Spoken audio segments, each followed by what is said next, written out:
or tell everyone outside to come in.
Everyone take your seats. We have people all over the world waiting to begin, and everyone here as well.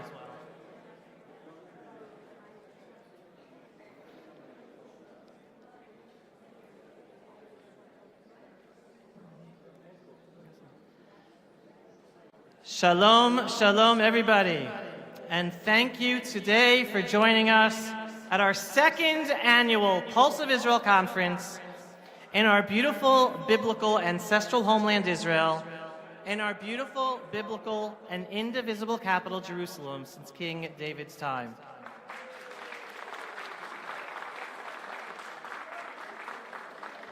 It's echoing? We have an echo. We have an echo, so we're going to be having a tech team solving the echo issue. Testing, testing. Better? No?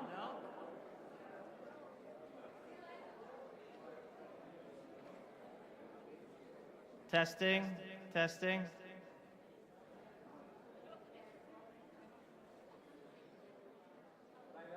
How are we now? Better or still echo? Better. All right, take two, everybody. Shalom, everyone, and thank you for joining us today at the second annual Pulse of Israel Conference in our beautiful biblical ancestral homeland Israel, in our beautiful biblical and indivisible capital Jerusalem since King David's time.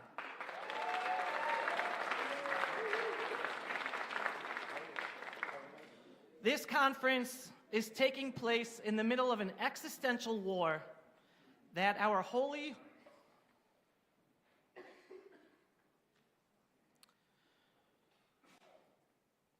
I was hoping it would be easier than this. That our holy IDF soldiers are currently mostly fighting right now in Gaza and also preparing possibly to fight up north in Lebanon as well. However, for those who really understand, we're really talking about a seven-front war against a Shiite Iran and a Sunni Qatar Muslim Brotherhood alliance to literally destroy Israel. And it's not just our war, but a war of good against evil for humanity, where we, the Jewish people here in Israel, are literally the front line of the whole freedom-loving world against an emboldened Marxist Islamist revolution out to destroy the whole freedom-loving world, with the United States actually as its main target. What are we? Well, that's why the protests on the U.S. college campuses today also include messages about supporting the destruction of America, which Iran has been clear for decades about destroying, as well as they call America the big Satan and Israel little Satan. We, the Jewish people in Israel, we're just the appetizer, the canary in the coal mine, with our holy IDF soldiers fighting on the physical front line as the leaders of the freedom-loving world ignore this reality and tie Israel's hands behind our back in trying to end this war to protect us all. And all this while we also still have captives in Gaza. Before we begin, I just want to ask Hashem to look over our holy IDF soldiers, assist them in achieving complete victory over our enemies, so that the Jewish people never again experience another rocket attack or terror attack ever again, and that he watch over all of our captives in Gaza so that we can bring them all home as soon as possible.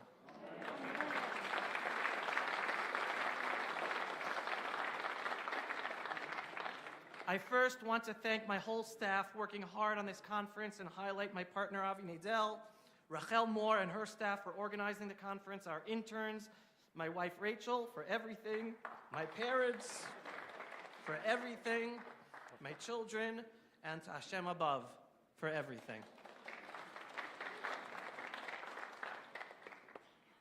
On a personal note, this conference takes place as my wife and I have two sons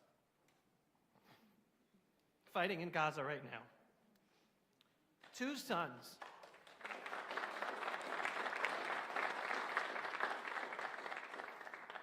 Who are part of a generation of proud Jewish King David-like warriors, a generation of heroes, a generation that demands victory, literally paying the price, risking their own lives, paying that price for the mistakes, weakness, appeasement, weakening of the Jewish identity and sense of purpose of previous generations of Israeli and Jewish leaders.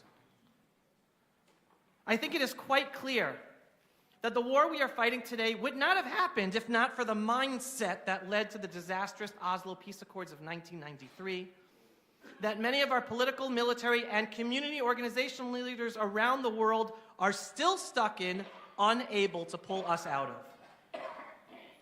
To me, it never made sense to give guns and land to a sworn enemy with literal Jewish blood on their hands, while ignoring what they say in their native Arabic language to their own. Shimon Peres and his band of Oslo merry men were right about one thing, that you make peace with your enemy, but they were totally wrong about its application.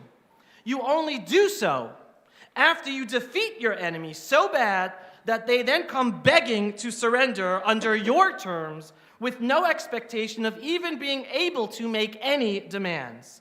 You definitely do not give those enemies guns and land to continue their genocidal agenda to destroy you.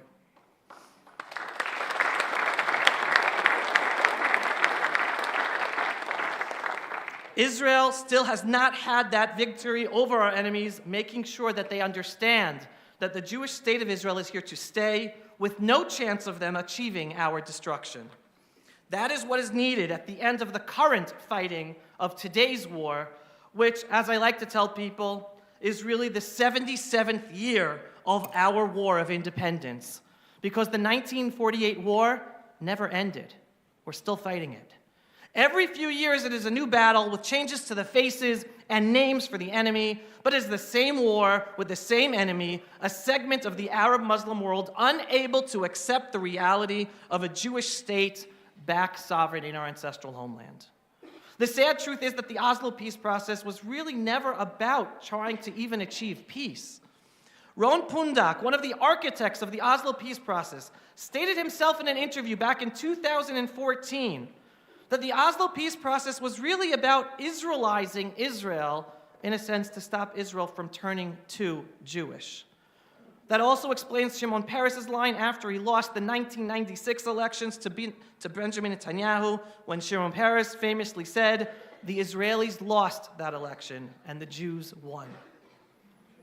Ultimately, beyond the physical war our sons, husbands, friends, neighbors, fathers are fighting right now, we are experiencing a spiritual war, a battle that we are winning, as more Jews in Israel and around the world are strengthening their Jewish identity, strengthening their connection to their ancestral homeland Israel, and strengthening their understanding of the importance of a thriving Israel as a strong Jewish country.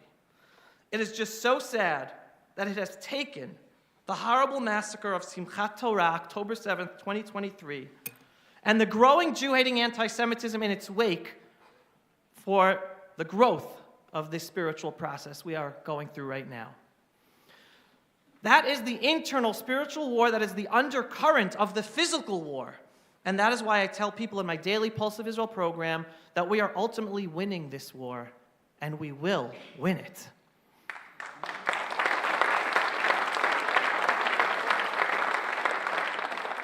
Because the Jewish people today are stronger and more united than ever before in our identity as a proud Jewish people and in our joint sense of national purpose in our ancestral homeland.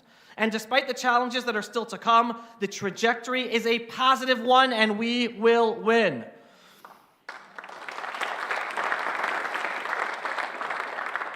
The sooner more Jews join in understanding our true purpose and vision, we will achieve total victory in the physical war and bring in the future a proud and strong Jewish state of Israel. Despite the crazy, traumatic times that we are living in, we, the Jewish people in our ancestral homeland, Israel, have a bright and strong future ahead of us. And that is exactly what our focus is going to be tonight.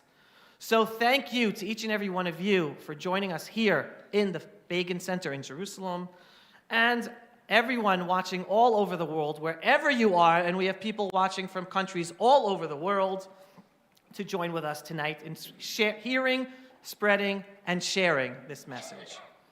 This year's conference is about next steps, Israel's roadmap to true independence. Why are we focusing on this topic this year? Well, for two reasons.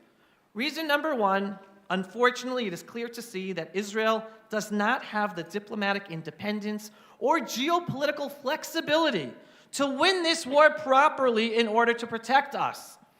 With a Biden administration constantly acting as the negotiator for Hamas and Iran and pressuring Israel to constantly appease those evil actors instead of doing the opposite, it is clear that we are far from having the independence necessary to protect Israeli civilians. And that is a problem that our leaders must be focused on fixing as soon as possible. Reason number two, because personally, I'm tired of seeing a majority of official voices for the state of Israel and the Jewish people focus 99.9% of their time on trying to defend Israel against the daily barrage of lies pushed out by our enemies and pumped out by media channels and politicians all over the world. Israel and the Jewish people must go on the offense and stop the focus on hasbara, trying to explain away the daily lies. It is way past time that the Jewish people and the Jewish state of Israel focus on providing a steady and strong offense with a vision of strength based on our proud Jewish historic identity connected to our ancestral homeland, and cut down at the knees the narrative of lies piled against us on a daily basis.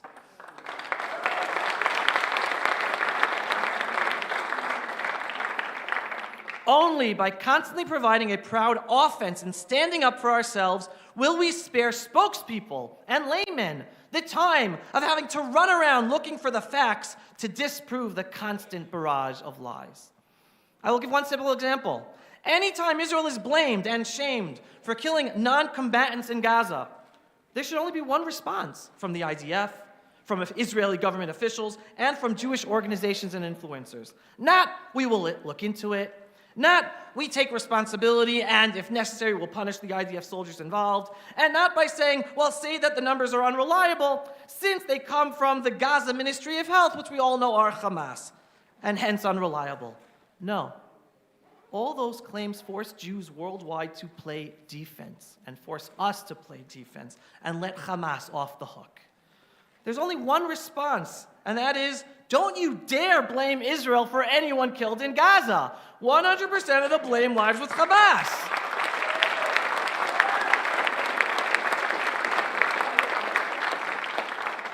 This is a war started by Hamas, who use their own non-combatants as human shields, continue to do so. They started this war by infiltrating Israel and massacring over 1,200 innocent Israelis on October 7th. And they can end this war, and this is all part of the message we're supposed to be giving our officials, all by doing one thing, surrendering all their weapons and returning our captives. Anyone interested in ending the death of non-combatants in Gaza should pressure their governments and their journalists to start reporting the truth and pressure Hamas to surrender and release our captives.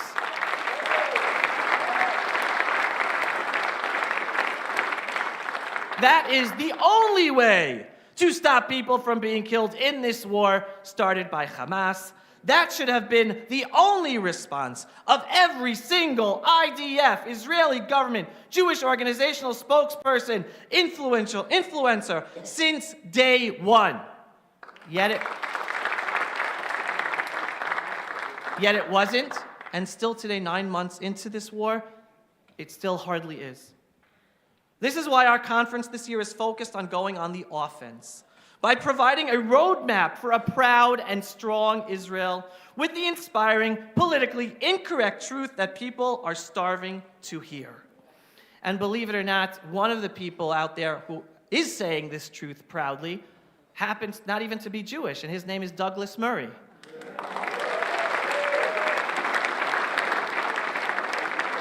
And another person who happens to be saying this also unapologetically happens to be Jewish, thank God, and he is with us tonight, and that is Michael Rapaport.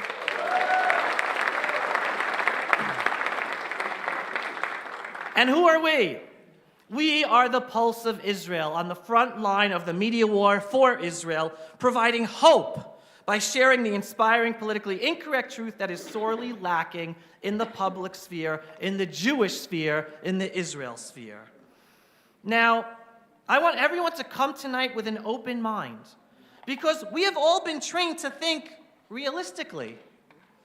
And that realistic thinking has been literally killing us since the disastrous Oslo Accords were signed in 1993 and continues to lead to Jews being killed every day. And stay with me. We were trained to believe that giving guns, land, and money to known terror entities is the realistic path to peace. We were trained to think that appeasing terrorists and terror organizations and literally financing them to pay terrorists, aka pay to slay, is realistic, since that is the only way the international community will support us.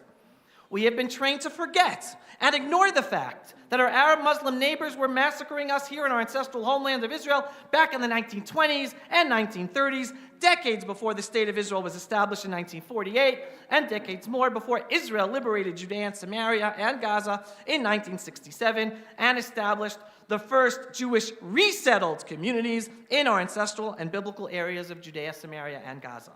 Forget history, facts, and justice that prove that the two-state solution is a dangerous delusion that totally misses the problem needed to be solved. We must ignore all that and be realistic.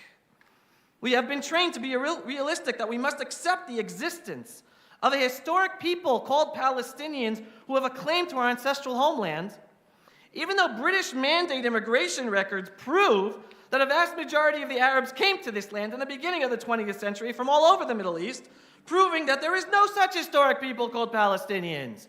All one has to do is check the archives of the New York Times and other media outlets before 1948 to see that all references to Palestinians referred to the Jews. But no, we have to be realistic, ignore reality, and talk about this fake people as if they really exist. But guess what? Over 7 million Jews living in a region of the world surrounded by billions of people who don't want us here is not so realistic. Yet we are here, a thriving Jewish state in a sea of Arab Muslim countries. Winning the War of Independence in 1948 was not realistic. Winning the miraculous Six-Day War and coming back to also miraculously win the Yom Kippur War were not realistic. The Jewish people surviving 2,000 plus years of continuous exile and persecution all over the world to still be here today is not realistic. It is time that we remember and internalize the famous line of founding Israeli Prime Minister David Ben-Gurion, and I quote, "In Israel, in order to be a realist, you must believe in miracles." That is the Jewish realism. We are Jews. We are the Jewish people. We are the biggest success story of humanity. A people that returned to our ancestral homeland as sovereign after 2,000 plus years of exile and persecution, and the world calls us the colonizers, the outsiders. We should be the poster child of today's university professors, teaching their students to learn from the Jewish people how to overcome oppression and focus on moving forward and doing good for humanity, instead of teaching them that we, the Jews, and the state of Israel are the epitome of evil in the world today. We are the envy of every indigenous people in the world, as we, and correct me if I'm wrong, anyone, are the only indigenous nation to have returned as sovereign in our ancestral ancient homeland back with our holy sites. How is our reality one big miracle? Because of one thing, because of God above. And we can't be embarrassed to say that publicly. Because we defy realism. We are a people with a purpose. That is what we were chosen for. A chosen people with a chosen homeland to fulfill a chosen purpose while living in our ancestral homeland. And that is what we need our leaders to be talking about to us and to the world, not wasting their time fighting the daily barrage of lies spread about us and feeling forced into realistic solutions like Oslo, the Gaza disengagement, which I call the exile, the ceasefires with Hamas and Hezbollah that endanger our lives by kicking the real problems down the road and instead making our situation that much worse. So why is this conference so important? Because I know of other conferences that take place in Israel that ignore our Jewish story and ignore our purpose as a Jewish people resettling our ancestral homeland. Instead, they recycle speakers, world leaders, failed ideas and failed solutions, all responsible for the disastrous situation that we are in today that brought about the October 7th massacre and that led us to have a small army unprepared to fight the Seventh Front War we are fighting without Israel's full dependence on the United States and a situation that we are dependent on fellow Jews around the world having to donate money and purchase supplies for our holy IDF soldiers to have to use to fight this war. Ultimately, October 7th did not have to happen. So many Israelis were out in the streets warning about the disastrous Oslo peace process that brought about terror and death, but not peace. Millions of Israelis were protesting, majority, at least half of Israel, were protesting against the 2005 disengagement from Gaza, warning that it would turn Gaza into a terror base that would endanger all of Israel and not turn Gaza into the Singapore of the Middle East. Half of Israel protested against leaving southern Lebanon, that it would turn that area also into a terror launching pad. But the realistic experts wouldn't listen. Instead, they relied on messianic dreams of peace with terrorists, relied on international promises that have been broken, on diplomatic international resolutions that have been ignored, like 1701 regarding southern Lebanon, and instead on investing in developing defensive technologies to protect us. Still today, most of the realistic political and security experts have yet to admit the horrific mistakes of Oslo, the Gaza disengagement, and the South Lebanon pullout 9 months into this war that we're fighting on 7 fronts that our security leaders still don't know if we can win. And the biggest mistake of all, ignoring the fact that the Palestinian national identity is the biggest and most successful blood libel in Jewish history, motivating people all over the Western world with no understanding of facts or history to attack Jews and feel socially vindicated for doing so. And again, all being done with the silence of our own leaders, political, security, communal, organizational. This is exactly what we focused upon at our conference last year titled Unmasking Anti-Semitism Behind the Palestinian National Movement. So I want everyone to begin this night thinking big, thinking different, thinking Jewish, and have an open mind to publicly voicing the true Jewish realism and solutions that we need to develop the true independence as a sovereign nation to defend ourselves properly and fulfill our purpose as the Jewish people back sovereign in our ancestral homelands. We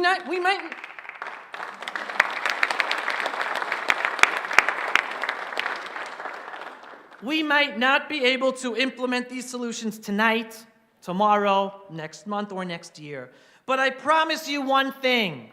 If we do not start talking out loud proudly about what we really need to do, then it definitely will never happen. The change starts with us talking about what really, truly needs to be done. And it starts by reminding our leaders who we are and why we live here in our ancestral homeland, because many of them, unfortunately, need to be reminded. Now, I want to start this conference with our first speaker, Amir Avivi, to give us his perspective on the only solution for Gaza at the end of this war. And for those of you not familiar with Aviv, and Aviv wanted to be here tonight, but he ended up flying out this evening. and I don't know why I don't have his bio right here with me, so forgive me. I met Amir a number of years ago when he was basically not really well known. He just had started the Bitzchonistim organization, which, believe it or not, was so needed for many years. Because I don't know how many of you have been in Israel all these years, but when it came to Oslo, the disengagement, the southern Lebanon pullout, we're always bombarded with ads put out by organizations run by senior IDF experts, retired or whatever. And they always supported Oslo. It's going to be in Israel's benefit. They always supported the disengagement. They always supported everything bad for Israel. They always supported. And there was never a voice for the senior IDF officials who thought otherwise. And that's what the Bitzchonistim is all about. That's what Amir Avivi has thousands of senior IDF officers a part of, finally having that voice of a rational, Jewish, and true perspective of how we defend ourselves. And we have a video from Amir Avivi right now. So what is the viable solution for existing insecurity and prosperity in the land of Israel?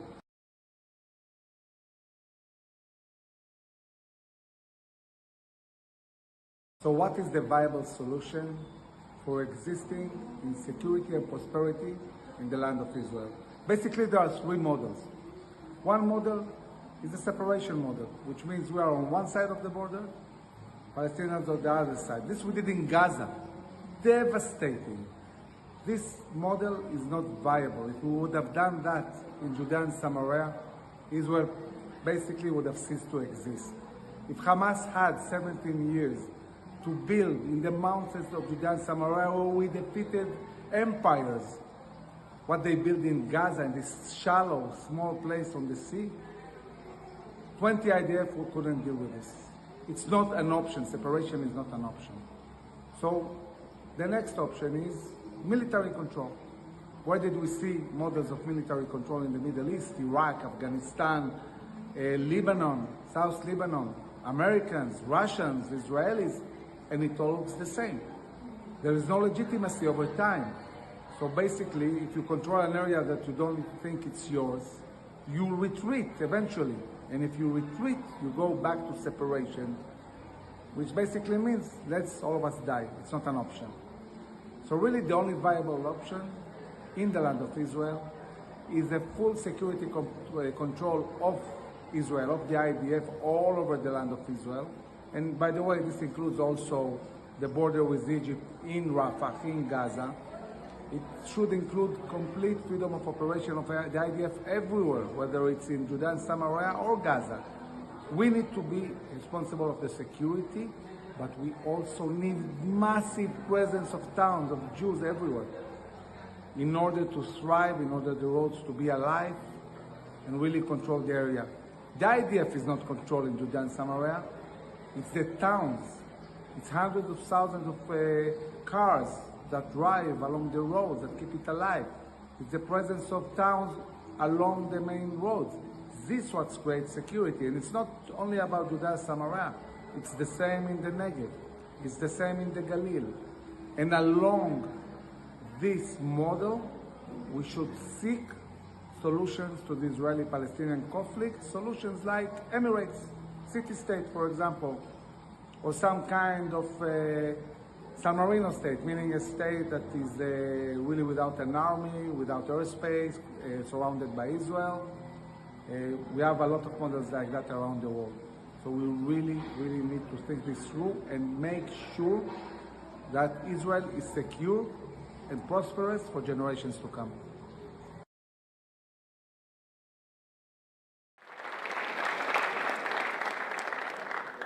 So I don't know how many of you picked up on Amir Avivi's solution, because he basically explained there is only one realistic solution, and that is for us to resettle the Gaza Strip with Jewish settlements.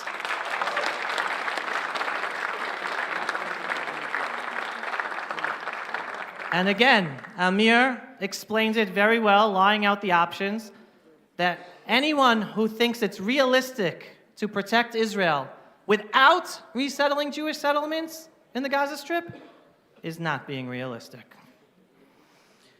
To add to Amir Avivi's important words, just last week, Moti Elmos, Brigadier General in Reserve, said on Reshet Bet Israeli video talking about our Arab Muslim enemies, they don't care about life. They only care about land. The only solution to Gaza is by taking Gaza away from them.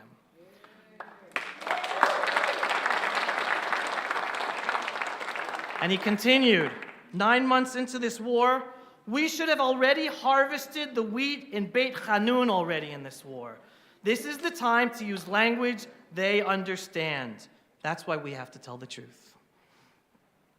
And taking over Gaza, resettling Gaza, is the only military solution to protecting Israel with a resettlement of Jewish communities. But even more important is Israel telling the world that Gaza is historically Jewish. And I don't know how many people know this, because only I learned about all these various facts, and there's so much more. Rabbis during the Talmud lived in Gaza. There's a mosaic of King David found in an ancient synagogue in Gaza City, built in 508 CE, today on display at the Museum of the Good Samaritan between Jerusalem and Jericho. Has anyone seen that? Go see it. Gaza Synagogue, 508 CE. We belong in Gaza because Gaza is Jewish land, and because the only way Israel can protect us is by having a military and civilian presence in Gaza. So Jewish communities in Gaza are only a matter of time. Just like it took time and civilian efforts for the resettling of Jewish communities in Judea and Samaria, so too with Gaza. It is only a matter of time, and it's up to us, because there is no other realistic solution for Gaza. And my proposition is simple. Anyone who believes in the Islamic ideology of killing Jews and destroying Israel, they live in places that agree with that ideology. They don't live in Gaza, they don't live in Judea and Samaria, or anyone else in Israel. And all those Arab Muslims who understand how blessed they are to live with us, they get Israeli citizenship. And believe it or not, there aren't that many of them. There are some, but they're the minority.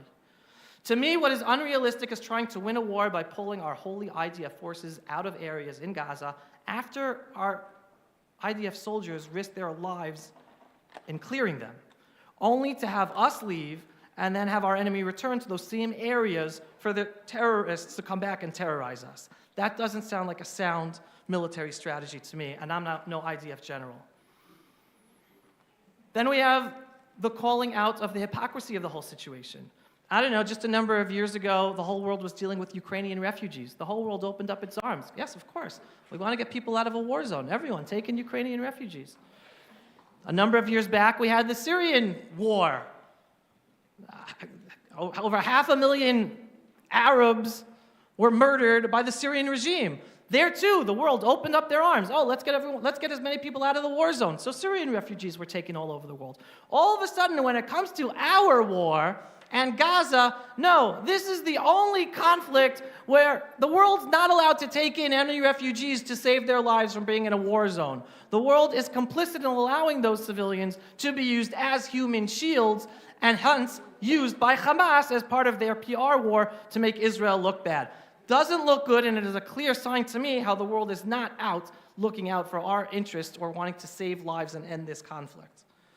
Now I want to invite Israeli MK Simcha Rothman to speak about a vision for Israel's justice system and defense establishment to achieve sovereignty in Israel. And Simcha as well, I had the pleasure of meeting and interviewing a number of times for my Pulse of Israel program before the rest of the world got to know about him as well as I did, him being elected to the Knesset, because for years, Simcha has been working on the inequality of Israel's justice system and the need to work on fixing it so that Israel's democracy could be much more democratic. With that, I'd like to invite Simcha.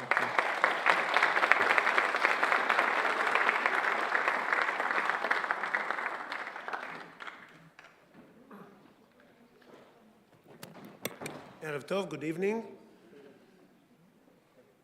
I think that what we are facing now is in the world is the lack of moral clarity, which is supposed to be the basic element of every justice system. It's not by chance that when Israel needed its what for many, many years was called the legal Iron Dome, the justice system, it was abandoned. And I have to explain what does it mean. For many, many years, Israel was not able to really fight terror. Some of it because of outside pressure, of course. And many, many people ask the question, what happened in October 7th? Why didn't Israel do anything before October 7th? We all knew, we had the intel. It's a good question. But the answer is, just imagine what would happen. Just imagine. On October 1st, you would have the Israeli Prime Minister, Benjamin Netanyahu, standing and having a press conference saying, as we speak now, our forces are invading Gaza and destroying all the arsenal because we have intel that they want to attack us and do horrible things to our citizens in the surrounding of Gaza. Just imagine what would happen from outside. How would Biden react? How would the UN react? How would Europe react? It would be total mayhem. What would happen from the inside? I'll leave it also to your imagination. We know how the people who were protesting against the government, against judicial reform, against other issues, how would they react? They would say, oh, this extremist government, they're attacking Gaza that people will not do anything about the judicial reforms. They are trying to confuse us. It would come from the internal front also. And of course, the justice system almost immediately will get into its regular way of doing business and immediately will get appeals. Why are you stopping electricity to Gaza? An appeal that happened in the past. Why don't you pass them water? Appeal that happened in the past. Why don't you pass them humanitarian aid? Happened in the past, happened last week. Why are you killing terrorists? Happened in the past. Why? All of this are real case law. Why? What is your rules of engagement? Are they reasonable? Again, everything happened in the past. That's case law in Israel. Only in Israel, by the way. There is no other country where those kind of issues will ever get to a court. So is that what would have happened if Israel would do the right thing and do preemptive attack in October 1st? It did not happen. Some of it because of those reasons, some of it because the belief that is with the state of Israel, basically since the Oslo Accords, that if you are running away from your problems, they won't come down to hunt you. But that's history. We are after October 7th. But for many, many years, the limits that the justice system put on Israeli IDF and Israeli government had one big excuse. They said, we are limiting you in fighting terror because this is the legal and judicial Iron Dome that will protect Israel from the ICC and the ICJ. That was the claim. I have to say, even when I pushed forward the judicial reform, there were meetings in the Constitution Committee that people, legal advisors from all branches of security establishment told me, listen, when you're pushing it forward, just know that it might endanger the Iron Dome, the legal Iron Domes that the justice system creates for Israel. And we try to figure it out, what kind, don't touch the criminal law. But at the end, nothing has been done in matter of limiting the ability of the justice system to prosecute war crimes. As a matter of fact, the other way around exactly, and it was not even in the plans. But the ICC, we see how it worked. It did not work. The ICC is planning to have an arrest warrant for Netanyahu and comparing him to Hamas people, and for Gallant and comparing him to Hamas people. The ICJ, despite the fact that the only nation that suffered and still suffers the threat and the actual reality of genocide for so many years is the Jewish people, then we are the only nation that actually had huge genocide during the Holocaust, and since then we are in a constant danger for genocide, and yet the ICJ is also against us. So we don't have this Iron Dome. So we are limiting ourselves in fighting terror in a way that no other country does, on the excuse that it will help some distant time in the future to protect us from the ICJ and the ICC, and at the end, it does not. And that's because the Israeli justice system basically lost the idea of justice in many aspects, but I don't want to talk about the many aspects. On the many aspects, we will deal after the war. The only reason I'm talking about this in this time is because we are, during wartime, in a situation that the court is actually limiting, the court and the legal advisor are actually limiting the ways Israel can fight to bring back the hostages and to eliminate terror. Walid Daka is a terrorist. He was involved in kidnapping and murdering Moshe Tamam, a soldier, and torturing him. He was involved in this. He was in prison. He was the only terrorist that Hamas asked by name to be released in the hostage deal. It was the only one. And he died in prison recently. Baruch Hashem. And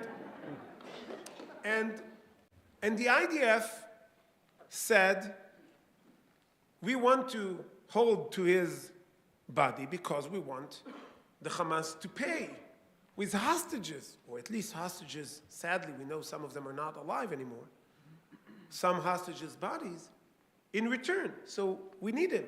We cannot release him just like that. He's important to Hamas, and we know for a fact that he is important to Hamas. And the Supreme Court said, oh, well, maybe it's not legal. Which chapter in the law do you think covered this gruesome situation of holding to a body in a hostage deal? Did anyone ever plan for this kind of legislation? Is it supposed to be, in other countries, this issue will be unjusticiable. You don't take these issues to court. That does not make any sense to bring those issues to court. But the court not only took this issue, but is actually debating maybe to release the body of a terrorist, a convicted terrorist, for free. How do we expect the IDF to fight this war, to get back the hostages? How do we expect it? And this is one example. We can talk about other examples. But this issue brought me back to 2011, 2012, when there was the hostage deal when Gilad Shalit was released. I was one of the lawyers who appealed against it. And my claim was, and it was actually based very strongly in the law, that you cannot release terrorists, and especially not in the manner that it happened, because it's illegal. They were sentenced and they should stay in prison. You cannot release them, not even during a hostage deal. And I was right. How do I know I was right? Because 2 years or 3 years after, the law was amended to exactly allow for what was not allowed at the time. It was not allowed at the time. It was very clear. But the court said, and I have to say, it made sense. I'm not going to talk about the legal issues, because the commitment that the government have to release Gilad Shalit is basically unjusticiable. So despite the fact that it was illegal to release Yahya Sinwar from prison, It was illegal. The court said, I'm not interfering in this because I don't want to stop the government effort to bring back Gilad Shalit. Again, I think it was a terrible mistake. I think it created October 7th, the fact that we released more than 1,000 terrorists for one soldier, created the backbone of October 7th in Gaza and created the reason to go and kidnap other soldiers and citizens and the motive to do so. I think it was a huge mistake, but it was a mistake by the government, not by the court. And the court says, I'm stepping out of it. And the court was right in doing so. But suddenly, the court forgot that he should sometimes step out, sometimes must give the government to have the authority and the responsibility to do what they think is right. And now the government, when the government finally got to its senses and understands that you need to fight terror and you need to eliminate Hamas and you need to go to a full-scale war in Gaza, now the court does not accept the views of the government. Now he's trying to micromanage the war. Now is blocking our troops from achieving the so much needed victory. And that's unforgivable. So all the issues about the courts were put aside in the beginning of the war. We decided not to push forward judicial reform, and we actually, as the political powers in Israel, even to not react when the court canceled the amendment to the basic law of judiciary. We said, okay, we'll deal with it after the war. When they took so much power in many other issues, we said, we'll wait until after the war. We don't want to have a fight on issues that are not directly connected to the war. We cannot do it anymore because the war will not be won if the judicial power to interfere in the war will not be stopped. The war will not be able, Israel will not be able to achieve, and just recently, just last week, it was published that the order to the IDF is that if they see the people who kidnapped the Bivas family and they don't hold the membership card of Hamas or Jihad Islami, you cannot kill them because they're not members. I don't even understand how this reasoning goes. That's not law. That's a mockery of law. That's a mockery of justice. What is their interest of doing so? I don't know. I have to tell you, I don't know. I think they got used to the fact that they need to make excuses for the IDF in ICC and ICJ. They are creatures of habit that are not longer relevant. Those habits had died on October 7th and should have died way before, but those habits really shouldn't be relevant anymore. And I want to finish with this. A court system and the justice system, even if you include prosecution and you include other branches of the justice system, in the Attorney General office, the Chief Legal Advisor, are like an immune system to a body, to a person. They're supposed to be our immune system to help us from threats from the outside, to help us on threats from the inside, with cancer, with other things that are attacking our body.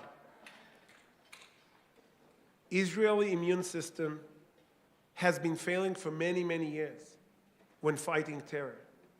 We need to teach our immune system how to work. And we need to know when the immune system have an allergic reaction that creates to identify false threats as real threats, and when they suffer from what you only can call the HIV not working, attacking the body by itself. We cannot have this kind of justice system in a wartime, limiting our troops, and we must make sure that we win this war with justice, with real justice, and not with the justice that's being imported to us from the ICC and the ICJ that really don't know what justice is. Thank you very much.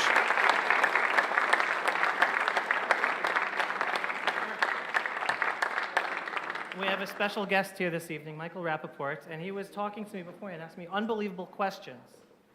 And one of the questions he asked me is, Avi, can you explain to me the ultra-Orthodox draft bill? And I explained to him, and I'm not going to go the whole thing here, obviously, but I said, one thing, it's really a political hot potato issue. It's not about justice. And we have a former, I think you tell me who it was, a former Supreme Court justice or someone in the Supreme Court who just a few weeks ago said, when asked about the Arab draft issue, said, no. The Arab draft issue, that's a social issue. The ultra-Orthodox draft issue is a legal issue. Now, I'm no legal person, but to my mind, either they're both a legal issue or they're both a social issue, which basically highlights the problems also they're referring to. And I think it's always a social problem. I think the court had done nothing to solve it. And actually, there was a former Supreme Court justice who had the solution. It's called Chok Tal. It was acted in 2002, 2003. And the fact that it was canceled by the court did not bring any ultra-Orthodox soldier to the army, but created the social problem that we still face today. Thank you so much. Thank you. Simcha Rothman. Now I want to introduce Mr. Ken Abramowitz. Ken is one of the few people who has a comprehensive understanding of the challenges in the world, not just to Israel, but to the whole freedom-loving world. As Ken explained quite eloquently in my last interview with him just a little bit ago, while the dictatorships and the undemocratic countries in the world have well laid out strategies to destroy the democratic countries, the democratic countries where we are from have no strategy to defeat them because our politicians are focused on getting reelected every few years, and they don't have the luxury to think about how to really take care of the real enemies in the world. Ken is a managing partner and co-founder of NGN Capital. He is also the founder of SaveTheWest.com, a website dedicated to saving Western civilization from itself. Also the chairman of Citizens for National Security, a Florida-based and grassroots national security advocacy organization. For this purpose, he gives 100 speeches per year just over the past 5 years. And now Ken will share with us his thoughts on the proper Israel-first understanding we need to achieve proper sovereignty for Israel. Ken Abramowitz.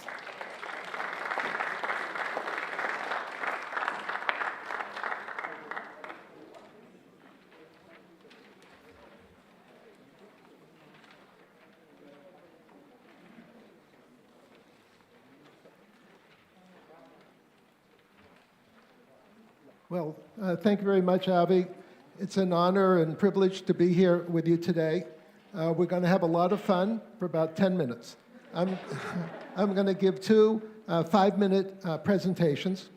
One on everything that's wrong in the world and how to fix it. And the second is relative to Israel, how to move Israel to a Israel-first long-term strategy instead of an Israel-first short-term strategy. President Trump in America often talks about America first, but he's never defined America first. So I'm working on two things at the same time, how to define America first long-term and how to define Israel first long-term. Because politicians naturally gravitate to America first short-term or Israel first short-term. But we as parents, grandparents, hopefully great-grandparents, great-great-grandparents, we have to think long-term because we're thinking through the generations.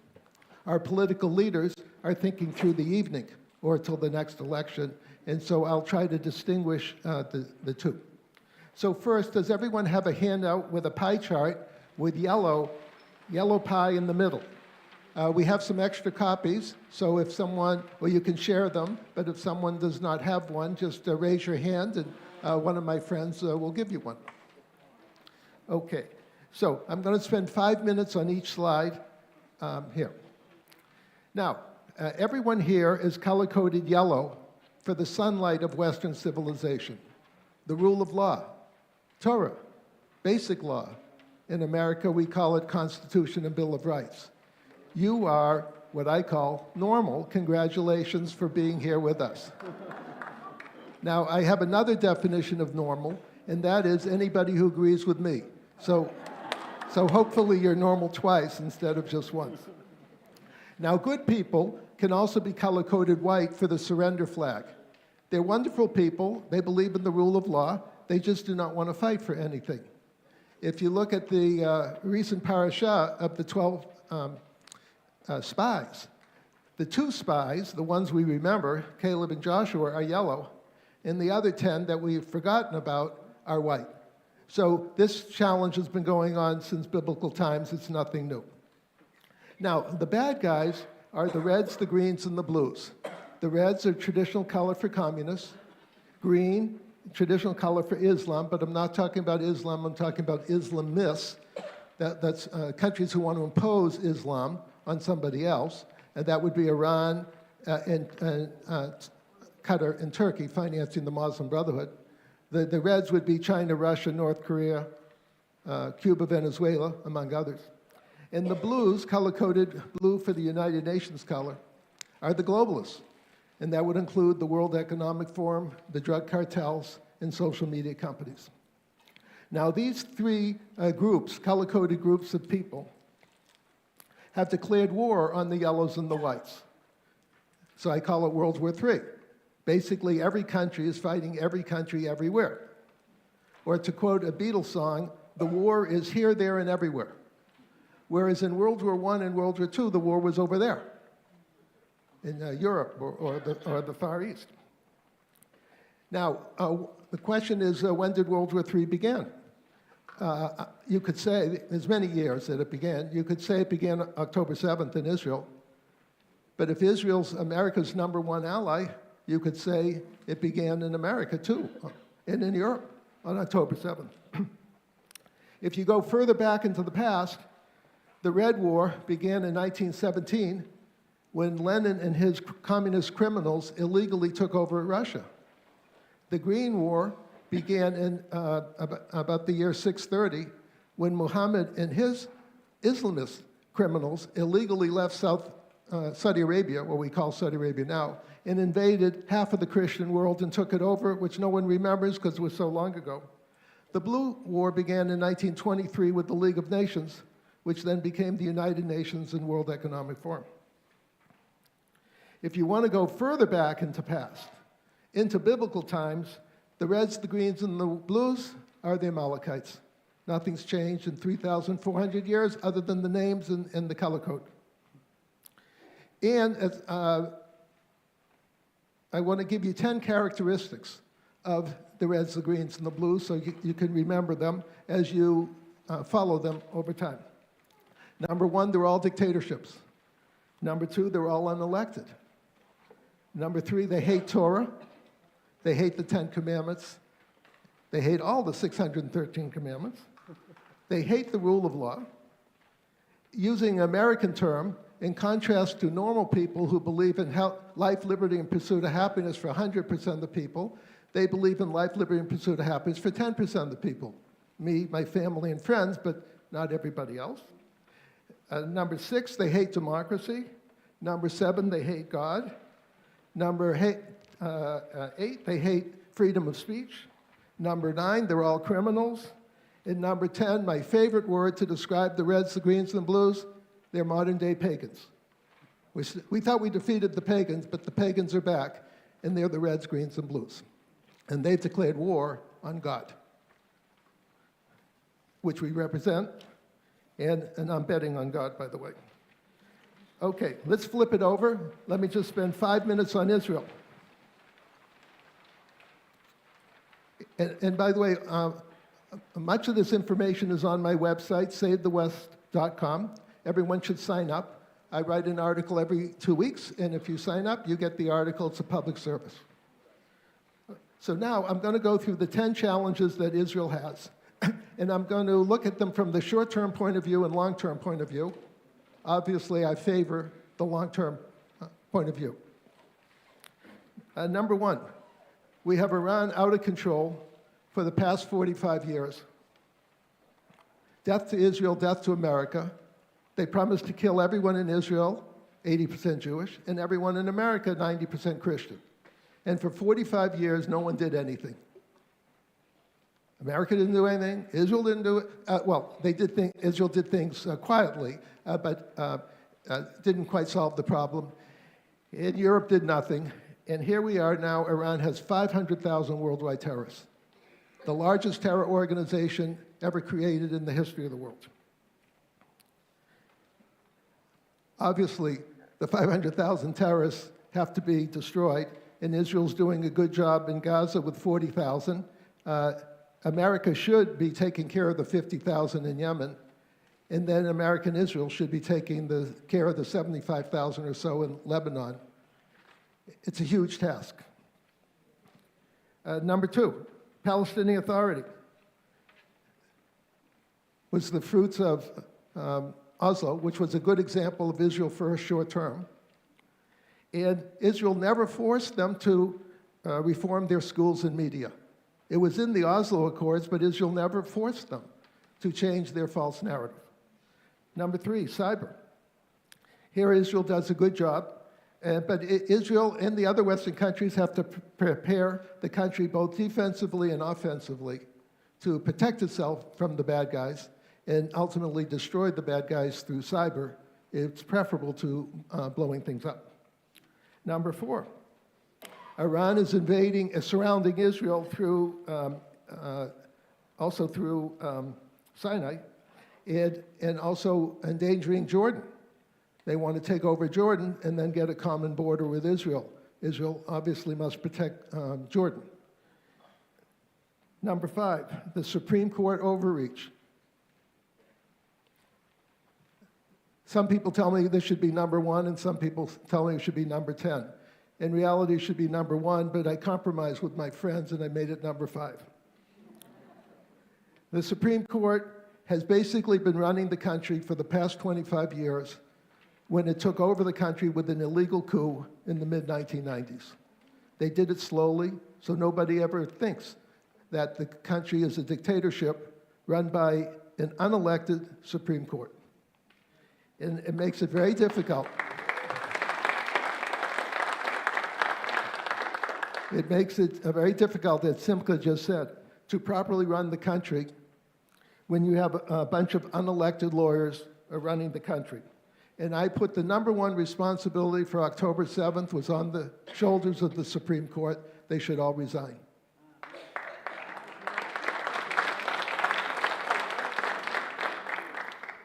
And all their illegally appointed attorney generals should also resign.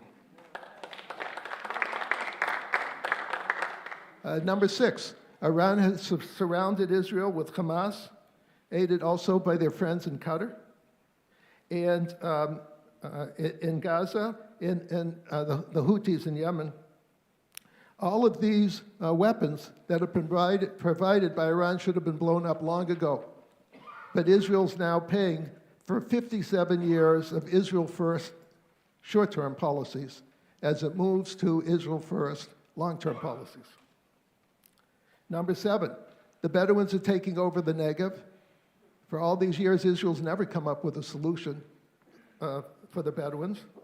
I have a simple solution. There's a whole variety of bases that Israel has, the IDF has in the Negev. All of the perimeters of those bases should be doubled or tripled, depending on their size, so that they protect themselves from the encroachment by the Bedouins.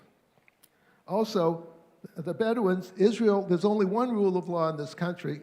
Israel cannot allow Bedouins to have several wives and produce babies paid for by the government. Makes no sense.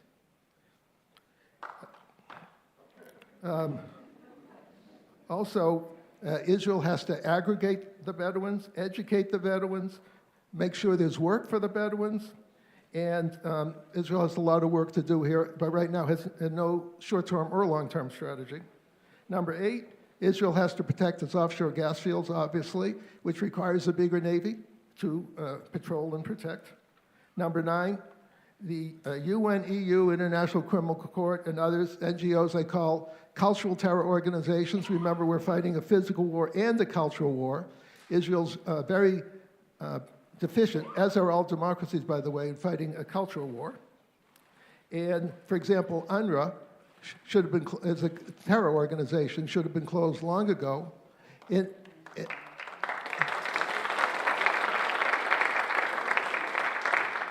Israel has still not taken over the educational system in Jerusalem on behalf of the Arabs. They should all be under the Arab curriculum, not under the Palestinian Authority or Hamas curriculum.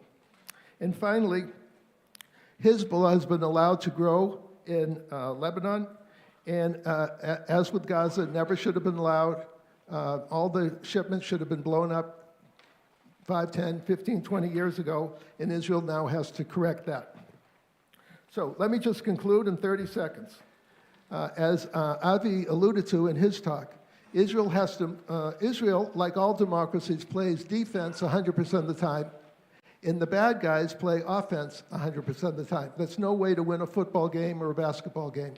And Israel and every democracy has to move to 50% offense, 50% defense, just like a normal basketball team or football team. And finally, the war that Israel's fighting is the same war that America's fighting and Europe's fighting, that all democracies are fighting, India's fighting, and it's the war of Hashem versus the pagans. This war is from biblical times. We still live in biblical times, even though we don't know that. And as I said before, in a battle between Hashem and the pagans, I'm betting on Hashem. Thank you for your time.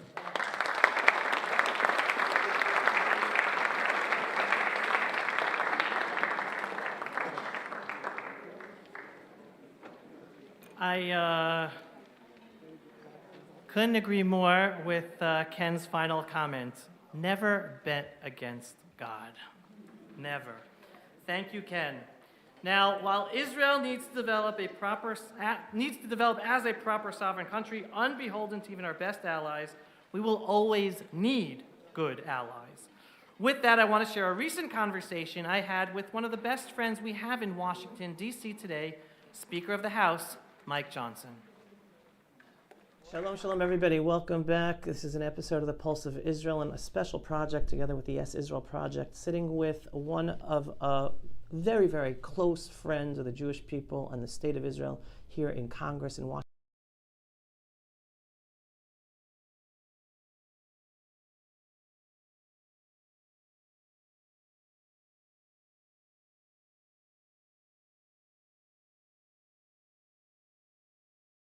Shalom, shalom, everybody. Welcome back. This is an episode of The Pulse of Israel and a special project together with the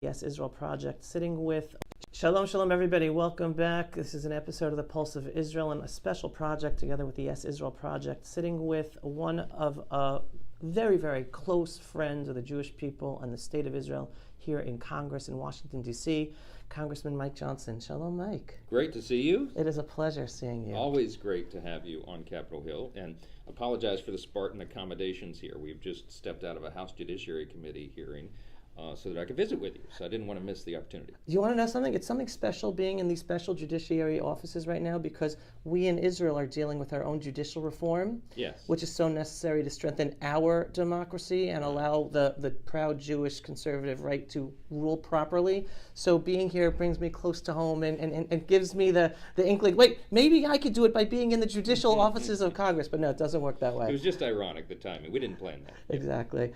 So you've come to Israel with us before. Yes. And please God, there are going to be more trips for congressmen and senators in order to continue working on strengthening the U.S.-Israel strategic relationship to really help all of humanity in the freedom-loving world. What can you say to other potential congressmen and senators and everyone on the importance of joining one of these trips with Ruthie and Sarah? Well, it's a life-changing trip. That was our second trip to Israel, and the last time I was there happened to fall right before the COVID pandemic hit. It was in February of 2020. Right. It was the last trip that we took for a couple of years. It just worked out that way. But Jim Jordan and I were on that trip, and among others, and we had just an extraordinary experience. It got to meet with Prime Minister Netanyahu at the residence, which was a real treat, just a small group of us. And then to see all different aspects of what's happening in the culture and society there that we, in members of Congress, would never have an opportunity to understand by just reading about it. You have to go and be there in person and to see it, to really have your eyes opened as to what the reality is of all these situations. So just an invaluable resource for a lawmaker in the United States to be able to see that firsthand and come back with that knowledge and information and then share it with our colleagues, because this is critically important what's happening in Israel, obviously. Right. And also, I just want to say thank you, because just a topic that has come up here in Washington is about stopping funding to UNRWA, because it's funding the education, an international body, United Nations body, funding the education of hatred to Jews under Hamas and in Gaza and Judea and Samaria, and you're a co-sponsorship of that bill. Anything you can add about the importance of why this is coming up now in Washington and putting your name behind that? Well, it's a priority for us. I think leaders in the United States Congress have to speak with clarity and conviction about our opposition to anti-Semitism, wherever that shows up, and we've seen a rise of some of that, tragically, in the United States, as you know. But to know that a cent of taxpayer dollars that the U.S. would go to support the publication of materials that are anti-Semitic is just something that we have to stop. And the resolution and any legislation that we can do in that regard is really, really important. We've seen those materials. We know that that is happening. And for anyone to deny it is just a denial of the facts. Pulse of Israel, frontline videos from the Holy Land. Support our work by donating today. It's important to understand that I'm able to have this relationship with the Speaker of the House thanks to a very important project that many of you might have heard of for the first time here, that I'm involved in together with Ruthie Lieberman and Sarah Pillay, and the Yes Israel Project.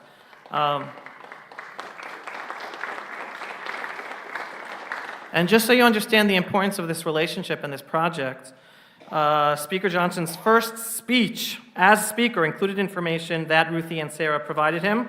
His first act as Speaker was using material provided by them, and just this week, they helped write his appeal to the President. So this is one of those projects that has real results for strengthening the Israel-U.S. relationship and helping us.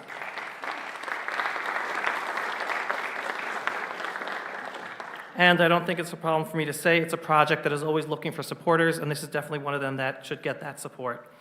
Thankfully, we have friends like Speaker of the House Mike Johnson, but U.S. foreign policy for decades has treated Israel more like a vassal state than a true ally, with only one recent president pushing against the accepted foreign policy establishment direction. I'm a big fan of reminding people of the quote from former Secretary of State Alexander Haig, and I quote, "Israel is the largest American aircraft carrier in the world that cannot be sunk, does not carry even one American soldier, and is located in a critical region for American national security." We need the Israeli leaders to be reminding the American leaders that we're really talking about a strong alliance and not one when we allow ourselves to be treated like a vassal state. And I could not ask for a better speaker to share with us her thoughts on a vision for a positive diplomatic future for Israel, especially with the United States, than Caroline Glick.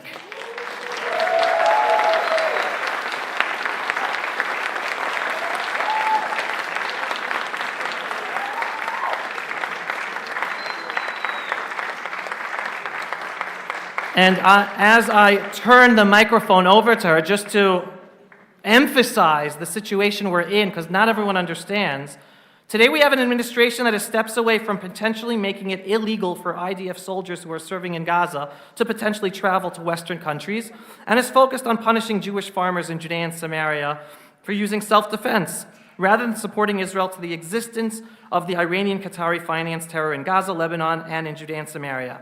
Yet instead, the administration focuses on withholding weapons from Israel and forces Israel to give money to a terror organization called the Palestinian Authority that pays terrorists and educates its children to murder Jews. This is a reality that must change. Caroline, help us get there.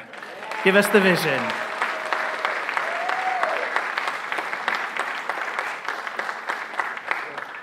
friendly crowd, thanks. I want to thank Abelow for everything that he does for Israel and for organizing this fantastic conference, now for the second time.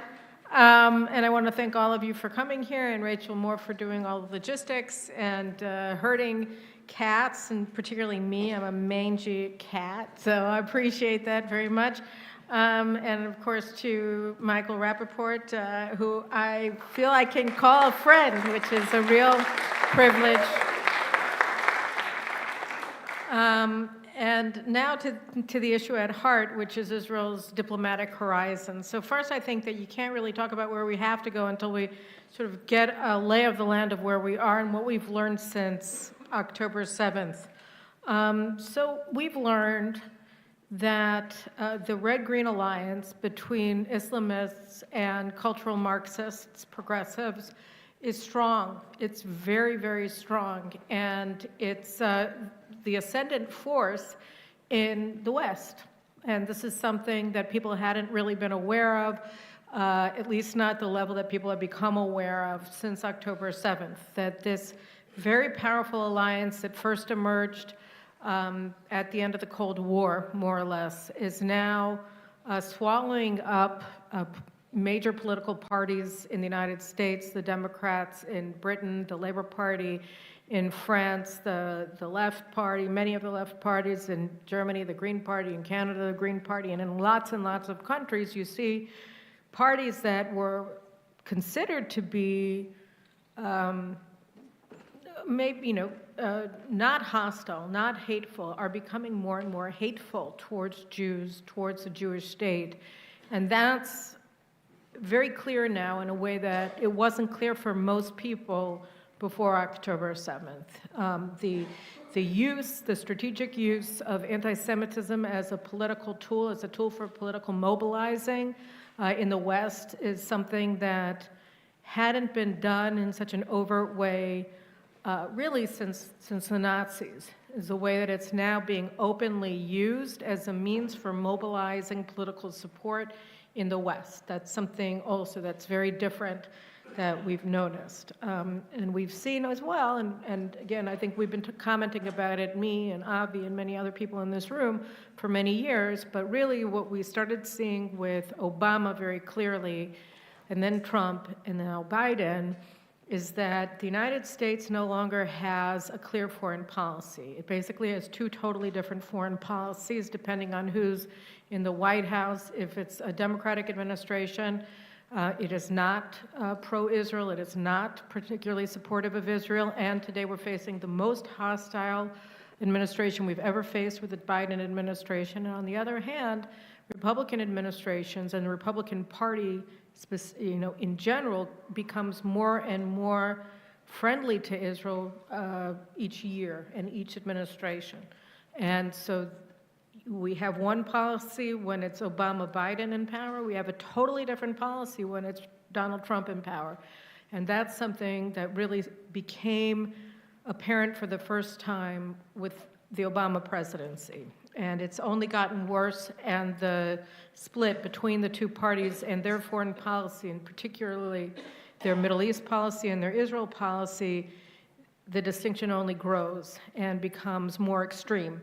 And that's what we're facing. So you can't have any long-term planning with your relationship with the United States because you don't know who's going to be in the White House tomorrow. And with that situation, the whole nature of our alliance with the United States shifts.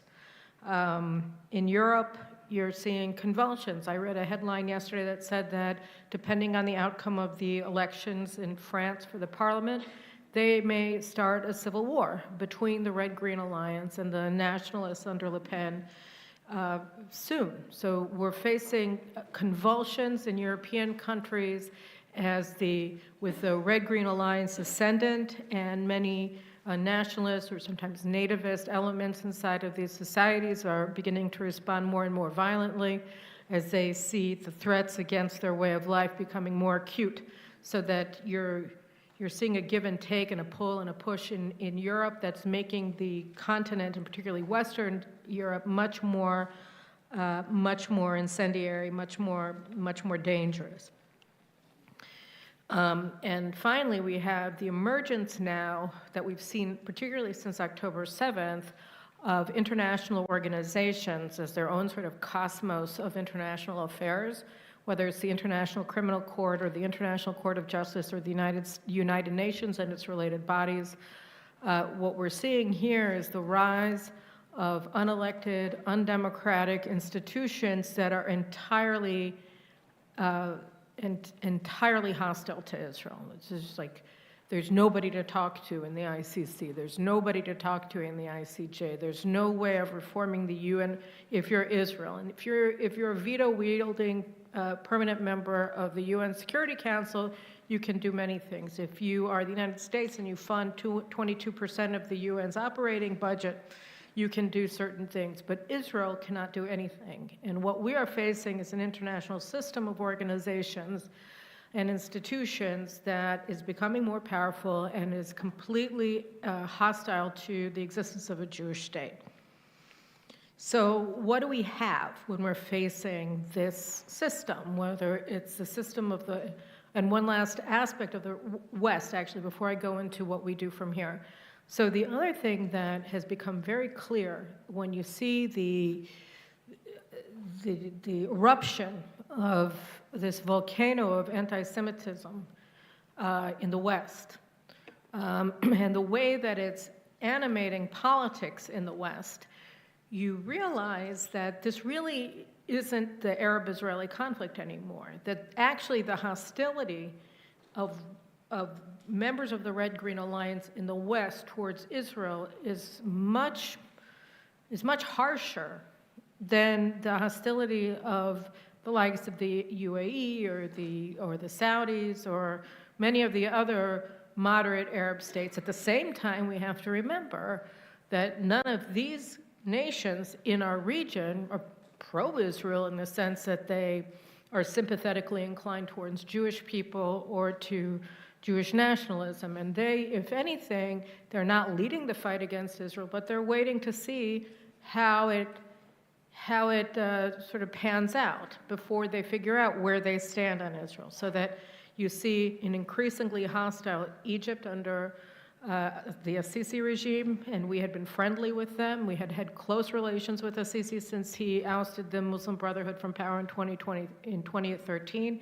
And here we're seeing that actually his regime enabled Hamas to build the machine of murder that invaded us on October 7th. So these are this is new information that we've gotten since October 7th, but we also see that whether it's the UAE or Bahrain or any other Abraham Accords country, that they're not leading the charge against Israel, but they're also not particularly friendly, and that we have to win this war in order to secure our peace, because they're assessing things in terms of their interests. And if Israel doesn't deliver the goods, then what interest of theirs is served by sticking their neck out to have an alliance of any sort with the Jewish state? So the edifice of our entire peace diplomacy in the Middle East is also in danger, and the thing that's pushing the Arab nations that made peace with us to begin to consider their options is the extraordinary spasms of hatred against Israel and rejection of Zionism, rejection of Jewish nationalism, rejection of our right to exist as a state in the West. So that's a new thing as well. So how do you go about being an Israeli diplomat in this world? What do you do when you're trying to figure out, okay, so what are our moves here? How do we look at this situation? We have our men on the ground in Gaza. We have them on the border with Lebanon. We're waiting to see what happens in the war, how it pans out. And you are sitting today, in a Western country or anywhere in the world, in South America, which is also going to the, is falling apart in some places, although we have Argentina, which is amazing. And so you look, yeah, right? We love Argentina. Viva Argentina. We love Argentina today. And that's really the point.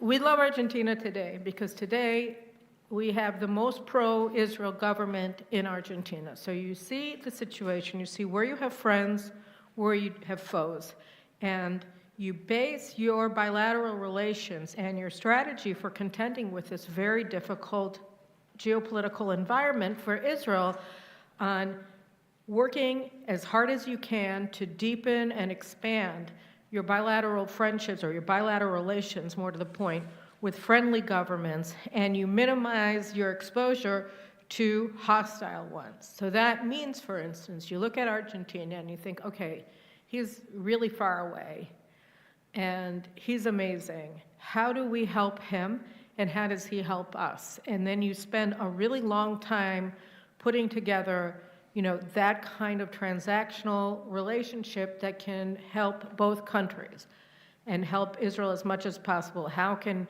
Argentina bring its position to bear in the Americas, in the Organization of the Americas, in all kinds of regional groupings where they're also facing Marxist governments like Nicaragua? How do we help them help us? And so you put together ways to do that. That's something that you do. You always look for the friendlies. You also have to stop romanticizing international affairs. One of the worst weaknesses, and it's abiding, of Israeli diplomats from the establishment of the state is that we romanticize bilateral ties. So Shimon Peres, for instance, he loved France because France was Israel, and he didn't understand that when France was embracing Israel and they were our largest arms supplier in the 1950s and early 60s, it was because they thought that it served their interest when they were in a war in Algeria. And the minute that they decided to walk away from Algeria, they changed their assessment of their national interests and they abandoned Israel. And Peres, who was the personal beneficiary of France's assessment of its interests because he was the man who was negotiating with the French, thought that we had done something to get them angry at us. And he completely missed that there was nothing personal going on, that it was all business, and that the French are fantastic at couching business interests or national interests in romantic language. And so for the rest of his life, he was trying to bend to the will of the French foreign ministry, never understanding that it had nothing to do with anything that Israel did. It only had to do with the way that de Gaulle was reorganizing French foreign policy against the United States towards the Arab League after he withdrew French forces from Algeria. And that kind of blindness, that kind of mistaking the personal for the national is something that has misinformed Israeli diplomats for decades. And don't forget that Peres was considered the greatest statesman in Israeli diplomatic history until Prime Minister Netanyahu sort of outpaced him with the transfer of the U.S. Embassy to Jerusalem in 2018. So we're looking at a mindset of Israeli diplomacy that is completely misguided. And that, for instance, has informed Israel's standoffishness with nationalist leaders in Europe like Viktor Orban, who may or may not like Jews, whose party may or may not like Israel or Jews, but because of the way that they assess Hungary's national interests, they believe that it is in Hungary's best interest to protect Israel in the EU and to stand with Israel in international forum and to want to make and expand their partnerships with the Jewish state. And so we have to stop being nasty to people who support us. We have to start being supportive of them. And then we can get more out of those relationships and we can allow them to help us more. The same is obviously true with the evangelical Christian community in the United States. This is the largest, most important demographic of supporters of Israel in the United States. They are the reason, more than anything else, that the United States is a pro-Israel country. And when Yair Lapid came into the foreign ministry as foreign minister in 2021, his first statement was that they were going to reorganize our priorities and that they were no longer going to be prioritizing Israel's ties with the evangelical community in the United States, that he wanted to prioritize mending our relations with Reform and conservative Jews. And again, Why? Why? You know, I mean, it's because he viewed foreign policy as advancing his own social interests. He thinks that the people who are most important are the people he likes the most. But the people who are most important to Israel, particularly in this environment, but really at all times, just as is the case with every other country on the face of the earth, the people who are most important to any country are the people who want to be in partnership with that country. And if that's the case with France, and if that's the case with Hungary, and if that's the case with Chile, it's the case with Israel as well.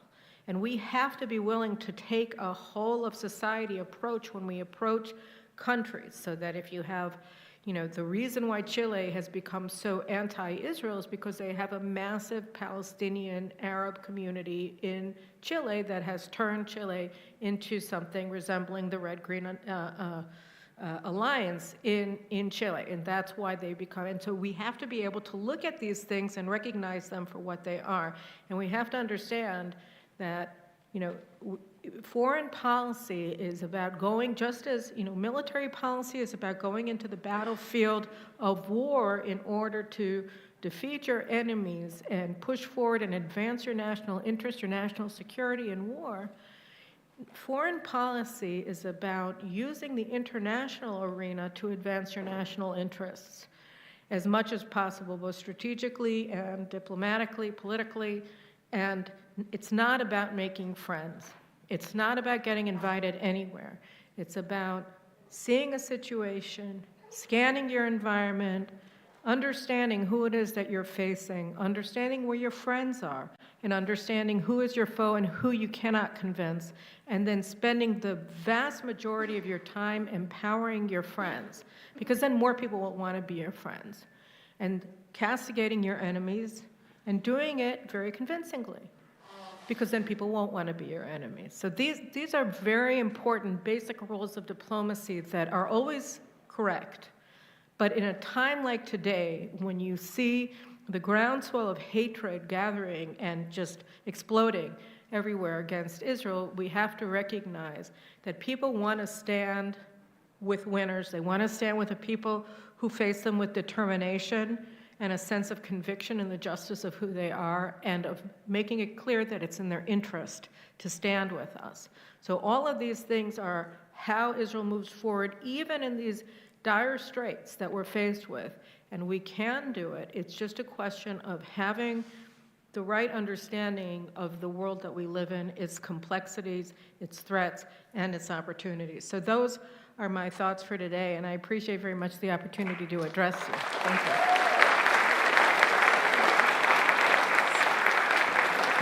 Caroline, it is always a pleasure hearing you, especially at a Pulse of Israel conference. Thank you so much. Following Caroline's very, very important words, we now have a message from a friend and another Israel Knesset member, Dan Iluz.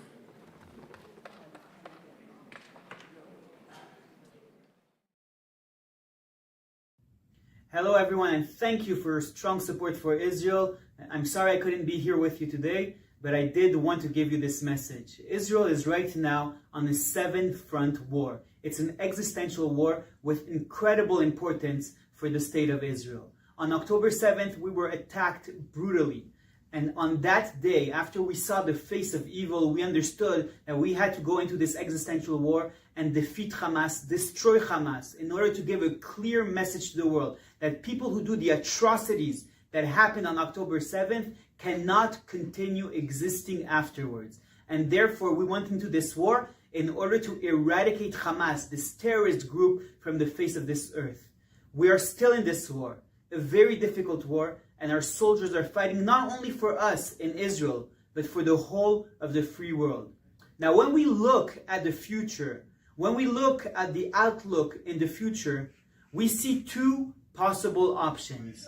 On the one hand, we have an option of Israel defeating Hamas, winning, bringing complete victory, and then developing, continuing to be a strong country without all of its enemies around, because it's enemies that we will have defeated. It's an outlook which we can imagine with more diplomatic agreements, with the Abraham Accords expanding, with normalization with the Saudis, with Israel, which was considered an island country, not because it's an actual island, but because it's surrounded by enemies. And so on an economic level, it was like an island country, becoming the center of the world, of world trade, with trade paths from from India, going through Saudi Arabia, going through the Middle East, coming to Israel, and then going to Europe, to North America.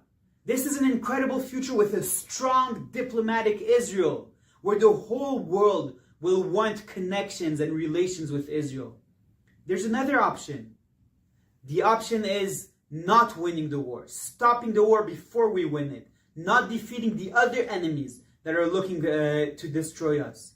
If we stop the war, if we cave in to diplomatic pressure now, in order to be nice to our friends, to be nice to other countries, this won't strengthen us diplomatically. This will only weaken us diplomatically. Because instead of this bright future that I described, we will have a future with more terrorism, with emboldened terrorists against Israel on all of our borders. And that will weaken Israel. And who wants to be friends with a weak country? No one. Those are the two paths that we have. If we want a strong diplomatic future for Israel, the way to do it is through victory. Victory in Gaza, victory on our northern border, and yes, also victory against Iran. Once we bring victory, then Israel will be stronger and our future will look brighter, also on a diplomatic level. Thank you. Chaver Knesset Dan Iluz was actually supposed to be here this evening. He and his wife just recently had a son, just a week ago, and last minute he unfortunately had to cancel, but because he really wanted to be a part of it, he sent us this video in order to still take part in our conference. So thank you, Dan Iluz.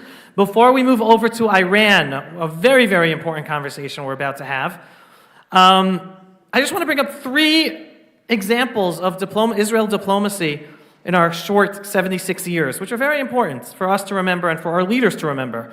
Before David Ben-Gurion announced the establishment of the State of Israel, he sent Moshe Sharet to U.S. President Truman in his administration to receive U.S. approval. I don't know how many people remember this, but the Truman administration warned against Israel announcing the establishment of the Jewish state, and they specifically said that if we had the gall to announce without their approval, they would not support us when the Arab armies would lead to attack us. We announced it, Arabs attacked, America didn't come in to help. We did it anyway. Next story. We have U.S. President Reagan warning Prime Minister Menachem Begin not to attack the Iraqi nuclear reactor. We all know what happened. Menachem Begin attacked the nuclear reactor. President Reagan and his administration punished Israel severely in terms of information, in terms of intelligence, in all sorts of ways. And a few months later, it was the Reagan administration that admitted that we were right in attacking the Iraqi nuclear reactor. And then finally, the third one from the other side, and I think Bruce Brill is in here, and Bruce, I interviewed him, and anyone who does not know his story should buy his book and read his book. This has to do with the Yom Kippur War of 1973. Israeli Prime Minister Golda Meir gave in to the threats of the Nixon-Kissinger administration, who basically threatened not to do 2 things. We shouldn't call up IDF reserves fully. This is hours before the attack. And that we couldn't have a preemptive attack against our enemies. And we all know the price, the steep price Israel paid by appeasing and giving in to the American demands and not standing up for what we really need to do in that diplomatic situation. And now I'd like to invite up Alex Trayman of JNS, friend and editor of a very, very, very important publication that everyone should be a subscriber to if you're not yet, Alex. And Len Khodorkovsky.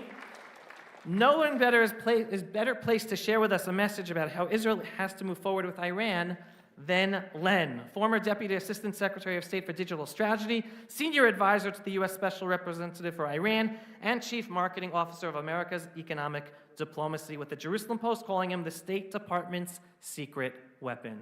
Thank you.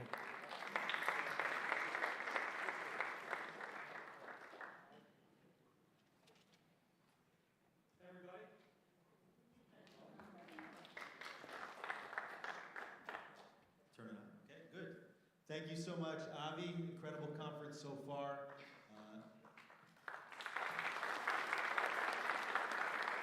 Thank you to Rachel Moore for all the coordination, and thank you all for being here. It's an important time in the history of the modern Jewish state, the state of Israel, and it's a privilege, Len, to be here with you, here in the Begin Center with so many people that care so deeply about the Jewish state.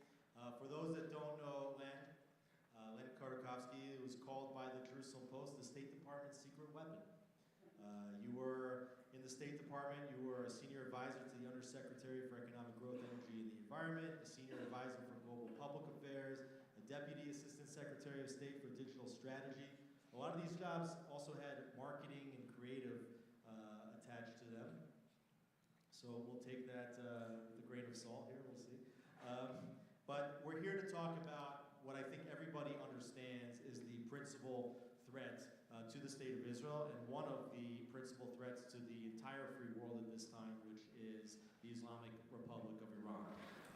I think that in part this conflict that we're in with Gaza has been falsely categorized as just the latest round of an intractable Israeli-Palestinian conflict, when everyone can see that Hamas, Hezbollah, the Houthis, all of whom have attacked Israel, are all terror proxies of Iran. And it was only 2 months ago here in Jerusalem where we witnessed the downing of ballistic missiles, which were part of a major barrage of ballistic cruise missiles and drones that were sent to Israel. And this is like broke all potential red lines, a direct attack with ballistic missiles from Iran. Some of these things were 20 yards long. What should we in Israel make of this attack? And what do we make also of Israel's response? Well, thank you for having me. And yes, I think before we get into Iran, as someone who's coming in from the United States, I want to make sure that I acknowledge the deep trauma that happened here on October 7th. And I think it's important for all of us to look at the world before October 7th and after October 7th, and Iran is no different. So when you said Iran is the foremost threat to Israel, I would say Iran is probably the foremost external threat to Israel. I think Israel is the foremost internal threat to Israel. I think there's a lot of work that needs to be done here internally to make sure that the state of Israel is strong enough internally and united.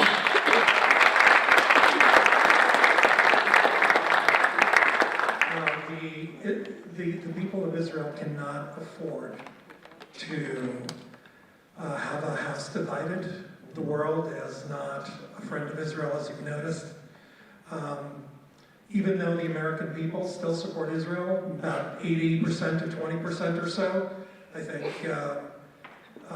think everybody here and everybody in the free world is on notice that lurking beneath or now on the surface is a true threat, not just to Israel, but to the free world. And Caroline mentioned the Red-Green Alliance, and that's absolutely true. That's been happening since the Cold War, since Arafat was created by the Soviets, and the whole idea of a Palestinian state was conjured up by the KGB and the Soviet apparatus. So that is still together, and it's still alive and kicking. It's well-funded, and the Israeli people and the Israeli decision makers need to understand the four-dimensional environment in which you're playing. Now, about Iran, look, I think Iran firing on Israel from its own territory is indeed crossing a red line. I think the calculations with which Israel has approached the whole Iran issue, which is to manage it, just like Israel tried to manage Hamas and manage Hezbollah without truly having an end game in mind, but let's just kick the can down the road and, live another day and we'll figure it out. I think that has to change, because you've put the pieces together quite accurately. Hamas is not just Hamas, Hamas is Iran. Hezbollah is not just Hezbollah or even Lebanon, it's Iran. The Houthis wouldn't exist without Iran. Iran is the biggest sponsor of terrorism, not just in this region, not just against Israel, but, as you know, they call Israel the little Satan and they call the United States the great Satan. So the United States would be wise to have a different outlook on Iran as well. So the stakes are clearer than they've ever been, and I think both Israel, the United States, and indeed the free world, all of our friends and allies, need to recalibrate how we approach Iran going forward. I think there needs to be a serious option on the table by decision makers of regime change. There, I said it. It's you know what? You're not allowed to say these things, but the only way Israel will ever live in peace, and the only way the United States is going to be able to rely on a stable Middle East is with a different government in Iran.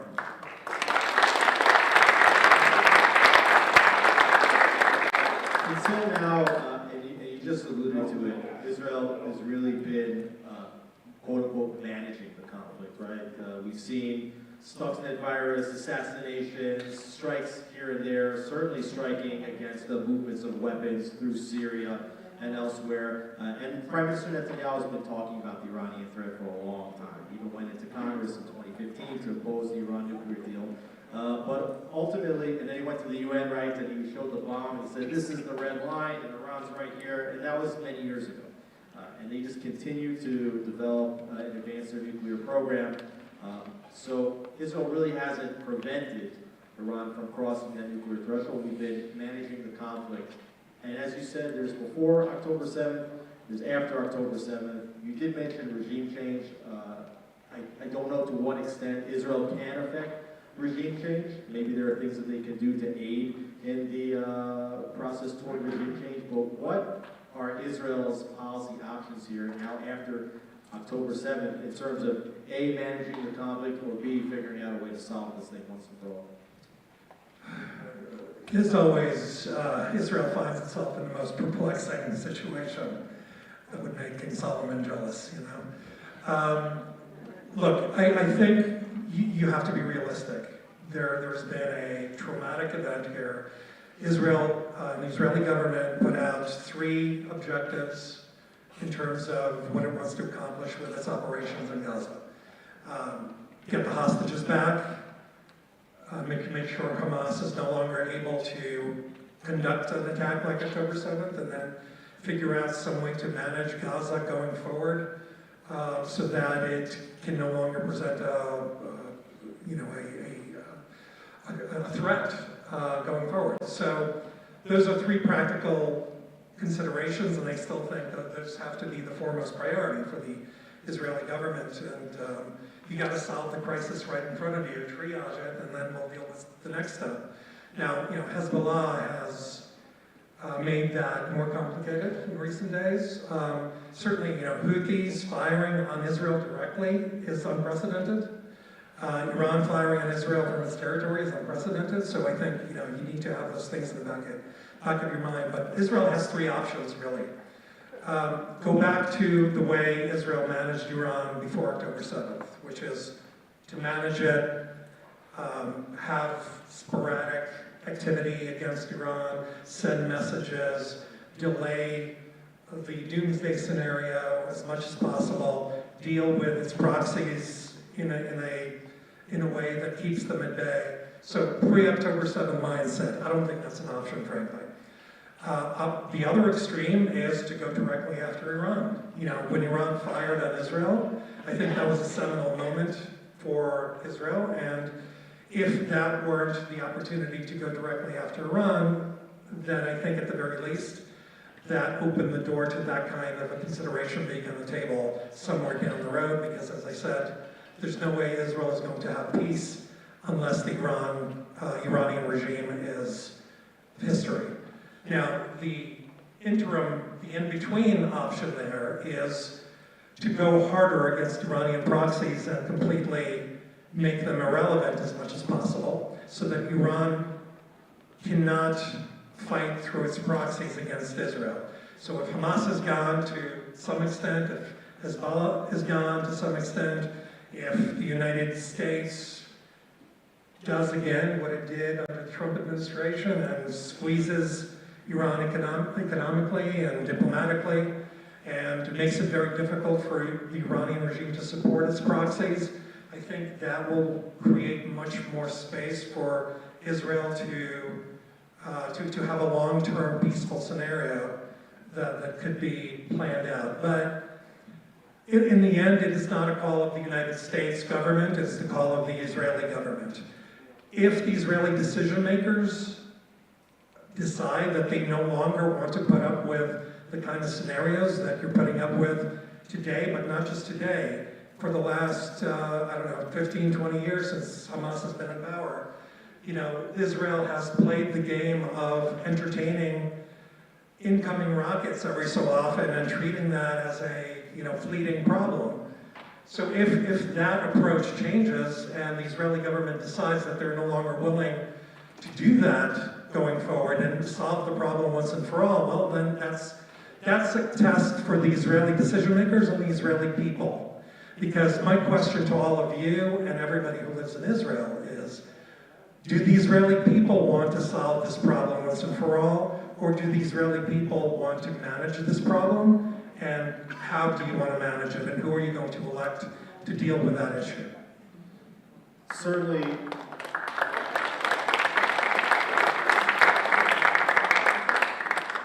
when we talk about the terror proxies and this last strategy that you're laying out, Hamas, the much smaller of the terror proxies, for all the damage that Hamas has done to Israel, the worst pogrom in the history of the modern Jewish state, Hezbollah poses a much graver threat to the home front. They have a much larger army, so the threat of a October 7th cross-border attack looms large. Also, we know that Hezbollah poses a threat of as many as 150 to 200,000 weapons, many of them much more sophisticated than Hamas's Qassam rockets. Some of them are precision guided, can deliver much more serious payloads, and even overrun any Israeli missile defense systems. Currently, you have over 80,000 residents in Israel in the north that have been evacuated from their homes. Hezbollah has pummeled Israel with as many as 19 or 20,000 attacks, Katyusha rockets, anti-tank guided missiles. Towns like Metula have been devastated. And there's a lot of talk that as soon as Gaza, or this, what they call phase 2 of the war with Hamas, wraps up in the coming weeks and the transfer into phase 3, that Israel is prepared or is preparing for a much larger offensive against Hezbollah. But at the same time, a feeling among many Israelis that it's a war we don't want to fight. So tell me, from your viewpoint, what do you think it could happen here? Can Israel and Hezbollah figure out a way to dampen the flames on this conflict without a wider escalation, or is a wider escalation inevitable? I don't think the wider escalation is inevitable, and I don't think Hezbollah really wants a fight. Now, unfortunately, they've started a fight, and Israel has to defend itself. So, again, that is a decision for the Israeli government as to how to send a message to not just Hezbollah, but to Iran. And, make no mistake, what Hezbollah does and what Hamas does and what the Houthis do goes back to Ayatollah Khamenei and Tehran. So the message you're sending is not to Nasrallah. The message you're sending is to Iran. And I think while it's, yes, they are a much more dangerous threat because of the math, because of the caliber of weapons they have, and by the professionalism of their fighters versus Hamas, for example. I do not think that they want to enter into a full-scale war, but that decision also is not theirs. That decision is the Ayatollah's. So the scenario, I think Israel should be very calculating about what it does in the north border. Now, the reality of the situation where you have 80 to 100,000 people having to be exiled from their homes is not tenable. So I think we need to get to a point where they can move back, and that's a real problem, because you don't want to live with a situation where the Israeli population is now much more dense and condensed in a much tighter piece of land where some people will never go back to the south, some people will never go back to the north, and you're creating a de facto victory for Iran by making Israel smaller and smaller and a smaller target. So I think that is unacceptable too. But I think Israel does not have unlimited resources or forces or stamina to fight everybody at the same time. So I think it would be very wise to, as former President Trump said, finish Gaza as fast as possible, meet your strategic objectives in Gaza, and then I think winning in Gaza will have an impact on what Hezbollah does and what Iran does and all its proxies do, and I think that is the best thing that Israel can do to mitigate all of its threats. The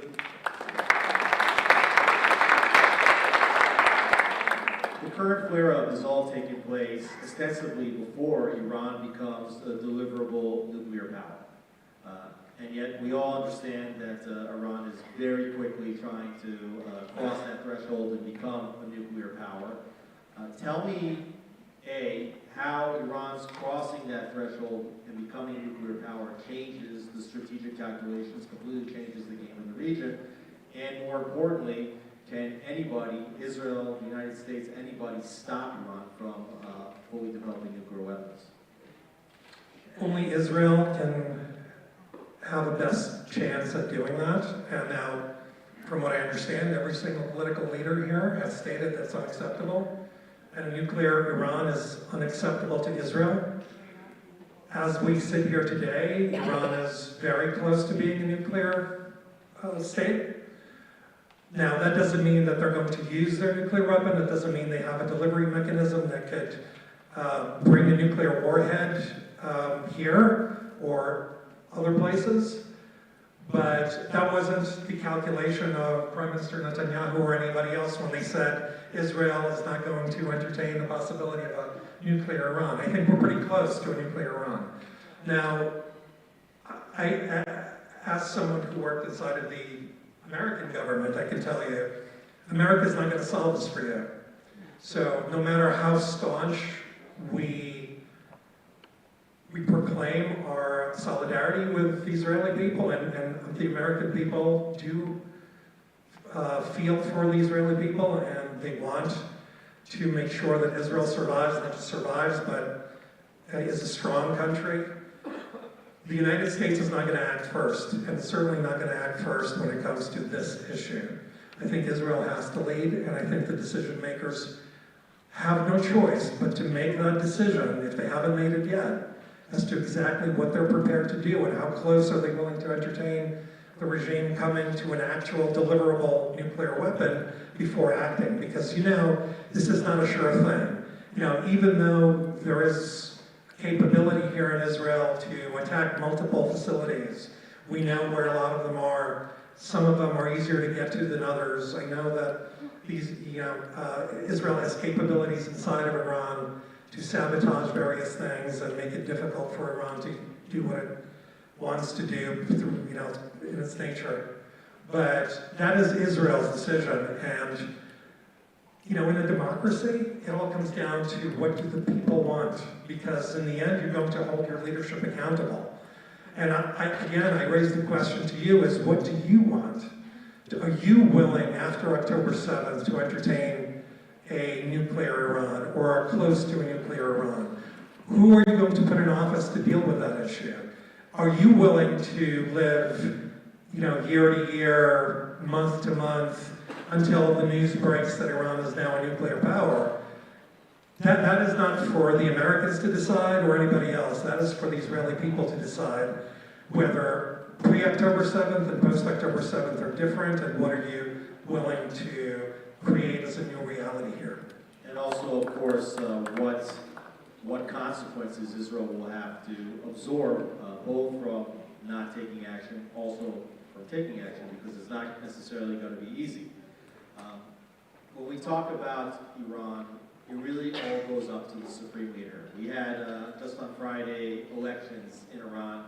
first round of elections for a new president after the sudden helicopter crash of Ibrahim Raisi, who's Iran's president. But ultimately, the president is chosen by the Supreme Leader. Now, the Supreme Leader, Ali Khamenei, he's even older than Joe Biden. He's 85. And people are talking about what could be the day after. In fact, some people were saying that Raisi could have been a possible successor to Khamenei. What can Israel do? What should Israel be doing to plan for the day after Khamenei? Well, first of all, as far as Raisi goes, the butcher of Tehran, the man with thousands of people's lives, bloody on his bloody hands, good riddance. It's not. The world is better off today. I would say, that would have been a very dangerous potential supreme leader in Iran. Not because he's more radical than the current supreme leader, but because he's dumber. He's dumber, and he does not care about the Iranians. He does not care about the Israelis or Americans, or knows the difference. I would actually compare him to Biden versus the Ayatollah to Biden, because frankly, the supreme leader, as megalomaniacal as he is, he's not dumb. He is a pragmatic extremist. Is that like a new term that we can invent? More calculated extremist. More calculated extremist. And to the extent that Iran hasn't crossed the threshold, to the extent Iran has not been more aggressive toward Israel, that is his call. Now, so here we are in a situation where we know he's not going to live forever, or maybe he will, I don't know, maybe he will. But he is not going to be the supreme leader for much longer. And so I think Israel has to have a twofold planning scenario.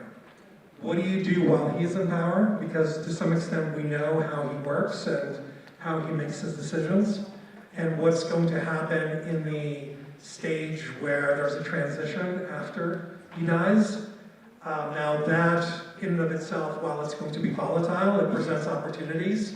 It could potentially create another failed state in Iran, or it could present Israel and the United States and the free world with an opportunity to actually achieve that pivot to the Iran that I think could be a different kind of a player in the Middle East.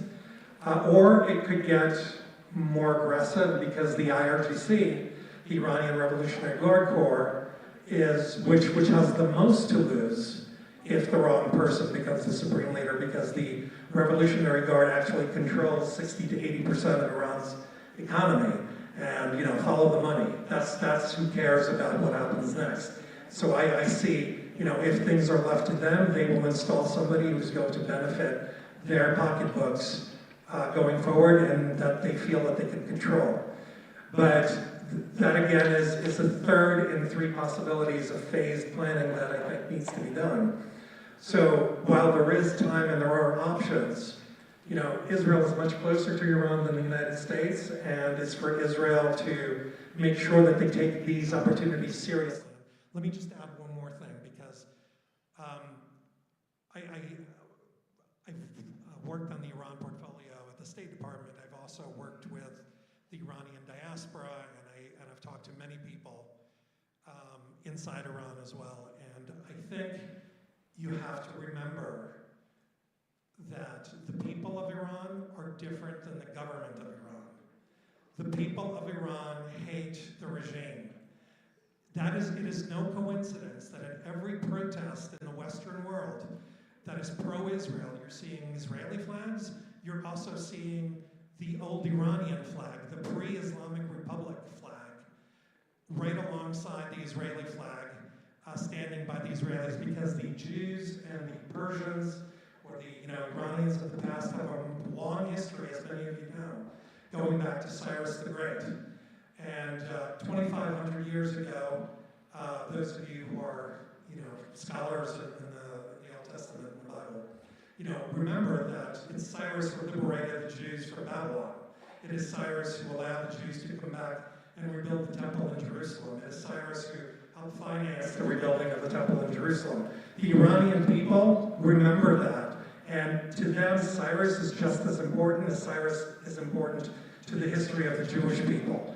And that is really the core of the relationship between Israel and Iran, and it won't take much for the Iranian people to take the step and reclaim their history and realign with Israel to build a much brighter future for both people.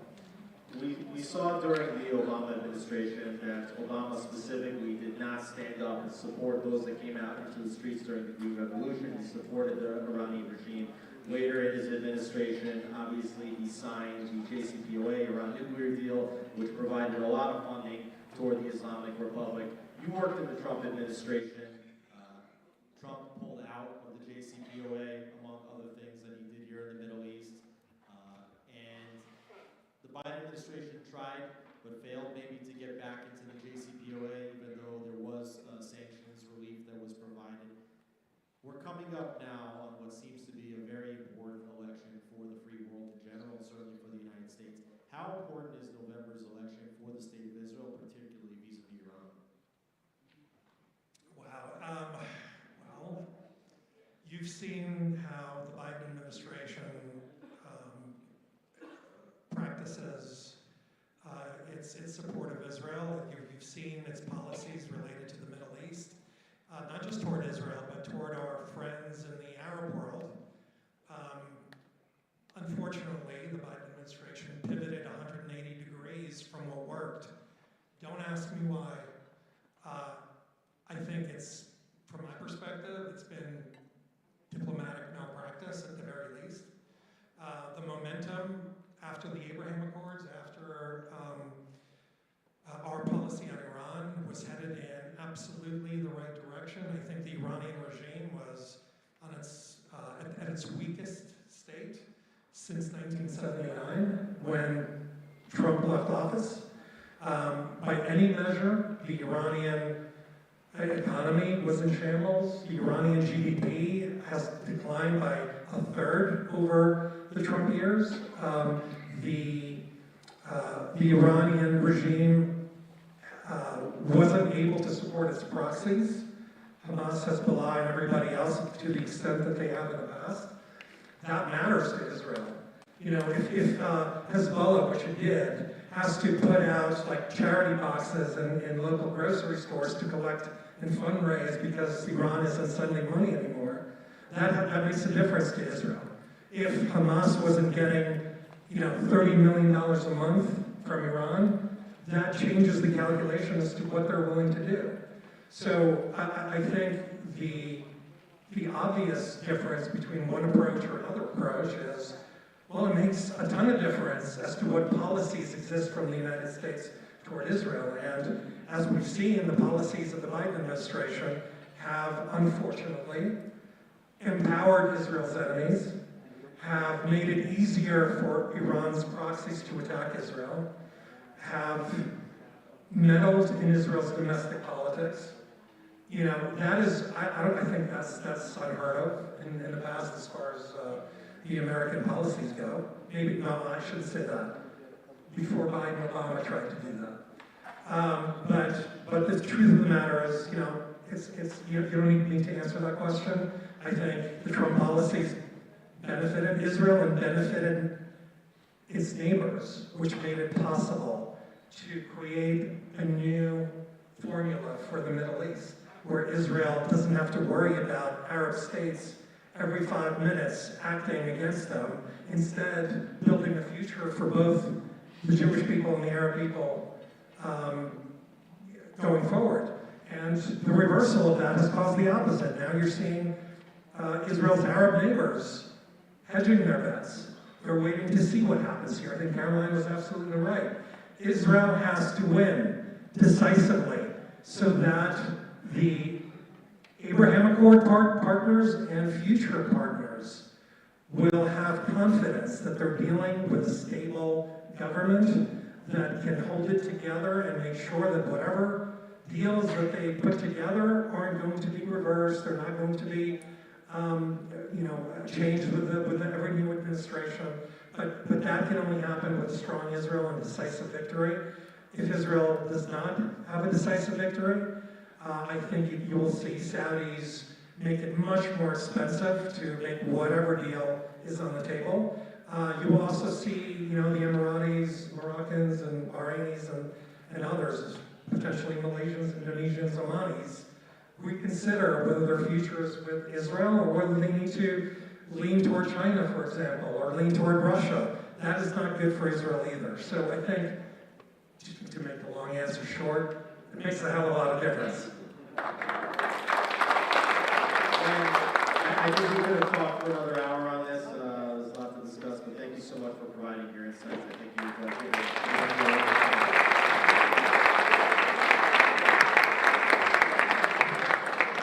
Thank you so much, Alex. Thank you, Len. This seriously could have gone on for a much longer time. It's very, very important information. Everyone, please forgive me. We're supposed to have a break right now, but we have a minister here, and he's on time, and we'd like to be able to take advantage of him before he has to go. So we're going to be speaking right now for a few minutes with Minister Amichai Chikli, who is the Minister of Diaspora Affairs, who has his pulse on American Jewry, what's going on in the world. And then afterwards, we'll have the break. So, Mr. Chikli, please.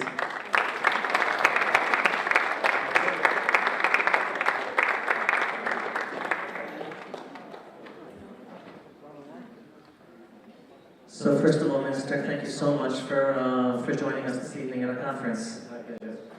The first question I wanted to ask you was, how do you explain the explosion of anti-Semitism on college campuses in the West, with Israel being the focus, but it's not really about Israel? Inspiration and the sense that there is blood in the air.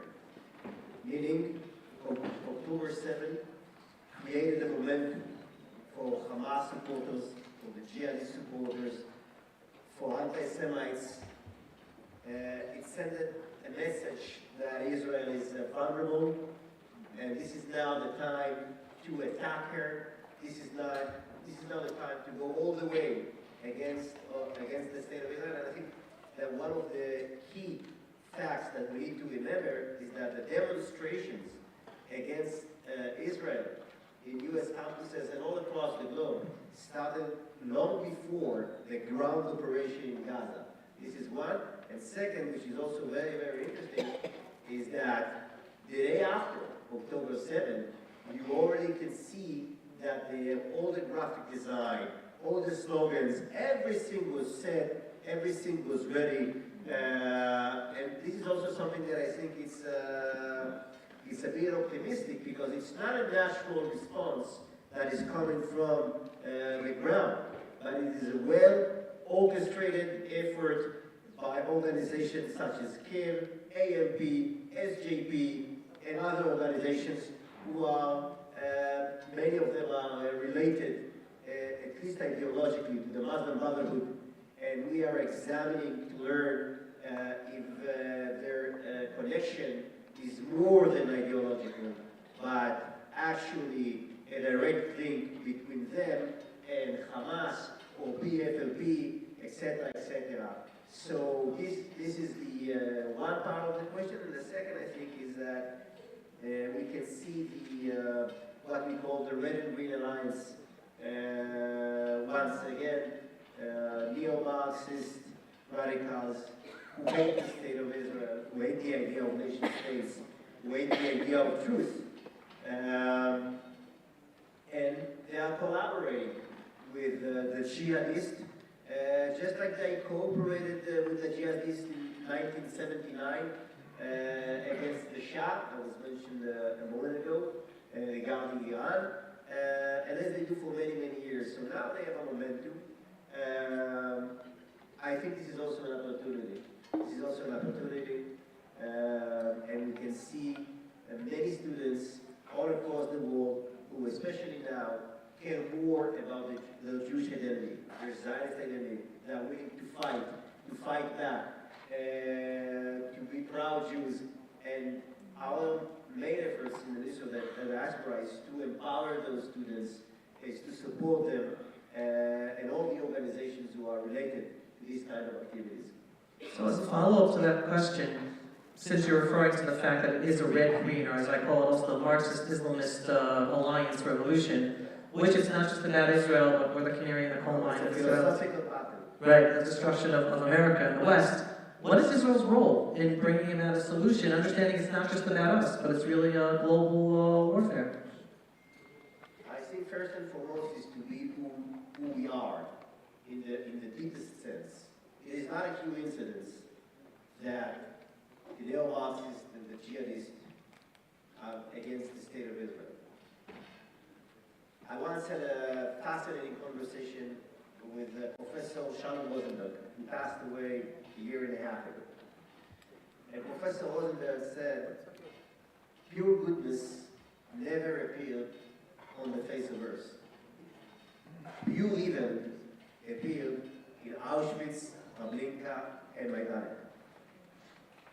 Pure evil declared the Jews, the Jewish people, as its ultimate enemy. And to understand how true is that statement of Rosenberg, in his last tweet, Hitler says to the German people, it's all written, you can see it at the Yad Vashem website, he's writing, I urge you to continue the war to the German nation. The war against who? You would assume the Soviet tanks that surrounded his bunker. You would assume the Allies. No, continue the war against Judaism.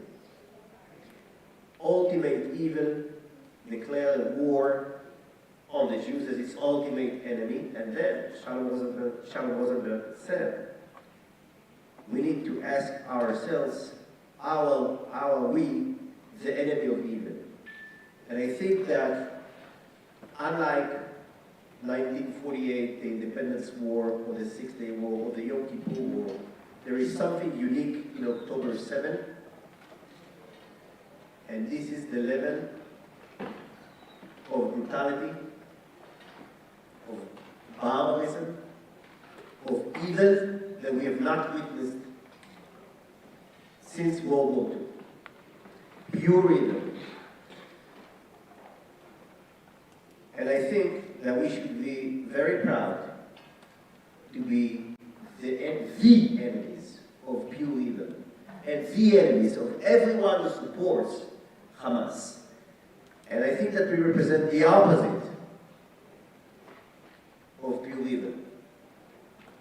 It's to seek goodness. That is who we are. To seek the truth, to seek goodness. That is who we are as a Jewish people. And we should be proud of it. And Startup Nation is important, and many other things. But the core values of the Jewish people is the Ten Commandments. The core values of the Jewish people is the idea of freedom, of nation states. It's the deep connection to our homeland, to Judea and Samaria. And we need to, I think, to give up the idea of that we are a normal nation. We're not normal. Let's forget about it.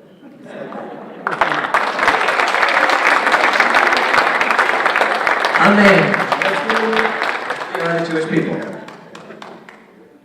So a great segue, because I wanted to ask you, especially as the Minister of Diaspora Affairs and with your heart on the pulse of diaspora Jewry, what do you think the diaspora Jewry needs to hear to better understand the importance of Judea, Samaria, even Gaza to Israel today? Not just on a security level, but even a deeper level. So about Judea and Samaria, I think that the biggest problem we have in the diaspora is the fact that, for instance, in the largest community outside of Israel, in North America, if you're not coming from an Orthodox family, only 5% of the kids are going to Jewish schools. And this is our greatest challenge because it's all education. So you have beautiful projects.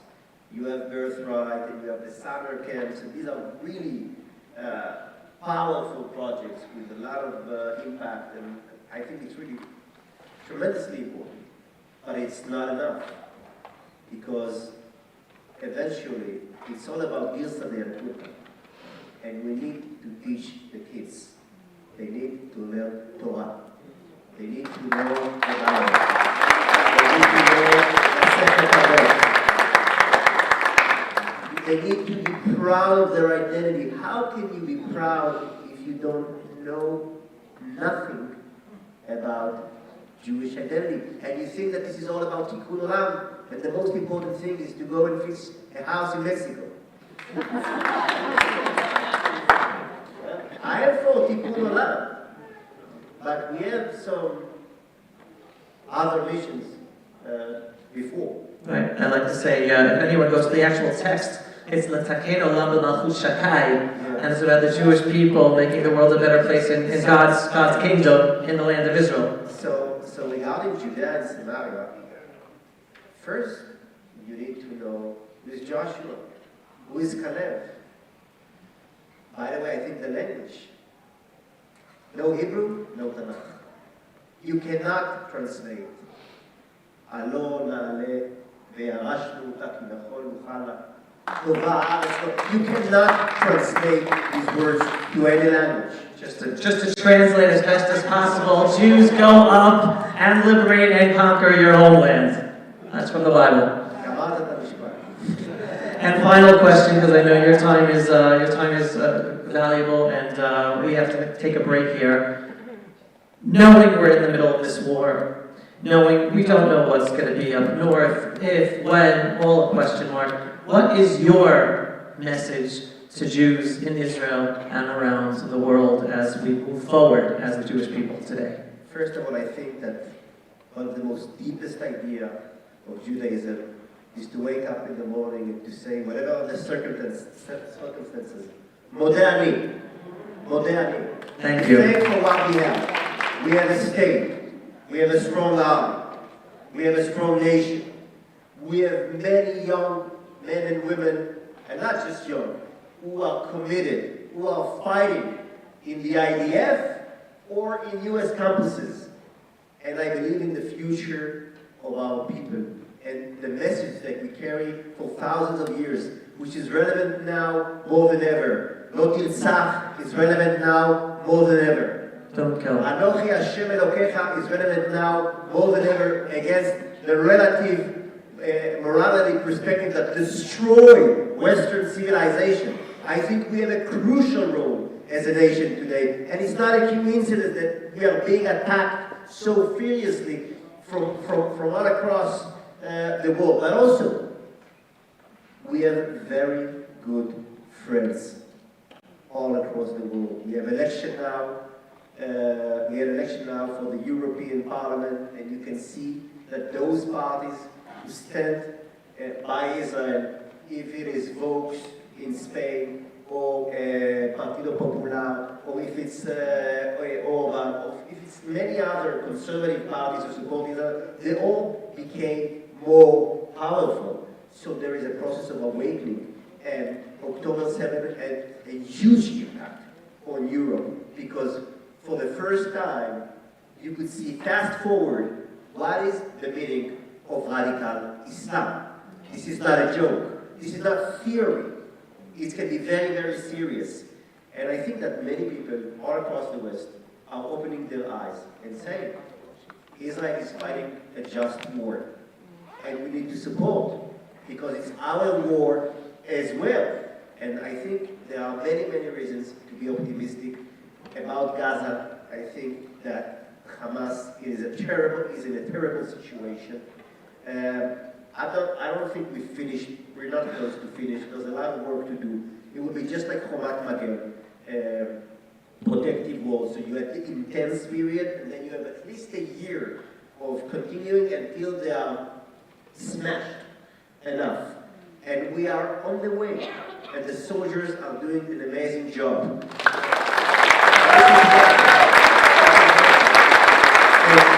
Up close. Yes, Hezbollah is a serious enemy. It's a serious enemy. A war with Hezbollah, it's not something that is, it's not a game. It's serious. But it's Hezbollah. That's like tranquilo, as we say.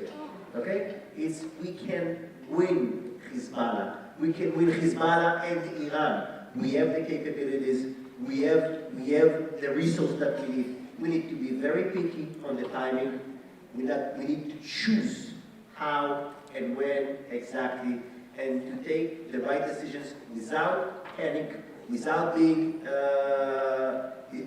hysterical. Yeah. So I think there are many reasons why to be optimistic, and above all the reasons, our children, the children of Am Israel, the good children that we have, and we're going to raise here in Israel, and I'm sure we're going to see many more Jews coming to Eretz Israel to make Aliyah, and I'm very optimistic. Amen! Amen. Mr. Chikli, thank you so much.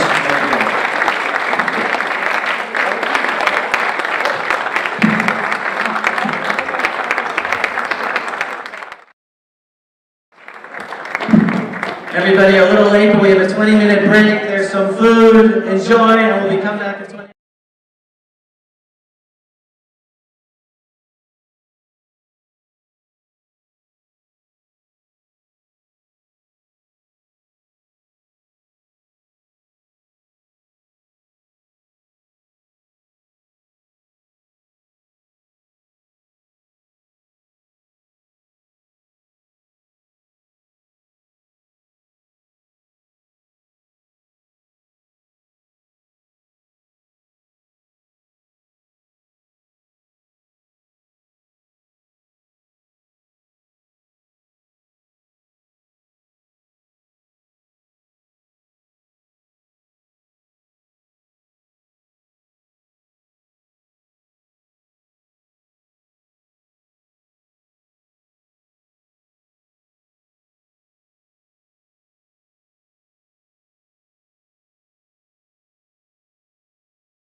So what is the viable solution for existing insecurity and prosperity in the land of Israel? Basically, there are three models. One model is a separation model, which means we are on one side of the border, Palestinians on the other side. This we did in Gaza. Devastating. This model is not viable. If we would have done that in Judea and Samaria, Israel basically would have ceased to exist. If Hamas had 17 years to build in the mountains of Judea and Samaria, where we defeated empires, what they built in Gaza, in this shallow, small place on the sea, 20 IDF couldn't deal with this. It's not an option. Separation is not an option. So the next option is military control. Where did we see models of military control in the Middle East? Iraq.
Everyone gets in their seats, we will resume the program.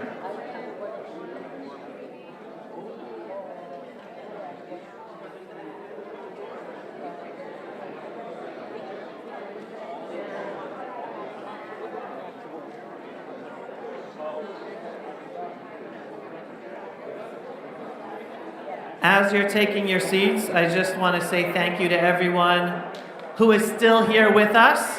Again, the thousands that are watching online and everyone who is still here at the Begin Center in Jerusalem.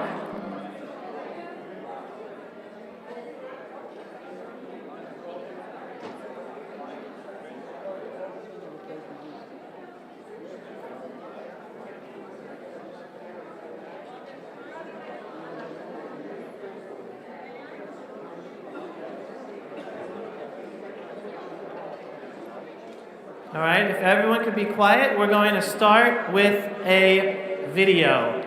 So.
to being Jewish, they want us to doubt ourselves. They want us to doubt facts. They want us to doubt history. They want us to doubt our Judaism. They want us to doubt how proud we are with our Judaism. They want us to doubt Israel. They want us to doubt the government of Israel. They want us to doubt the IDF. They want us to doubt each other. They want us to doubt our community. And for me, one of the most important things is arming myself with the facts and the history and the knowledge so there is no doubt. You know? I'm in a mikvah in Gush Etzion, thousands of years old. All right? This is where we go, Jews, in the mikvah, to purify ourselves. For thousands of years, the Jews have been in this land, thousands of years. Okay?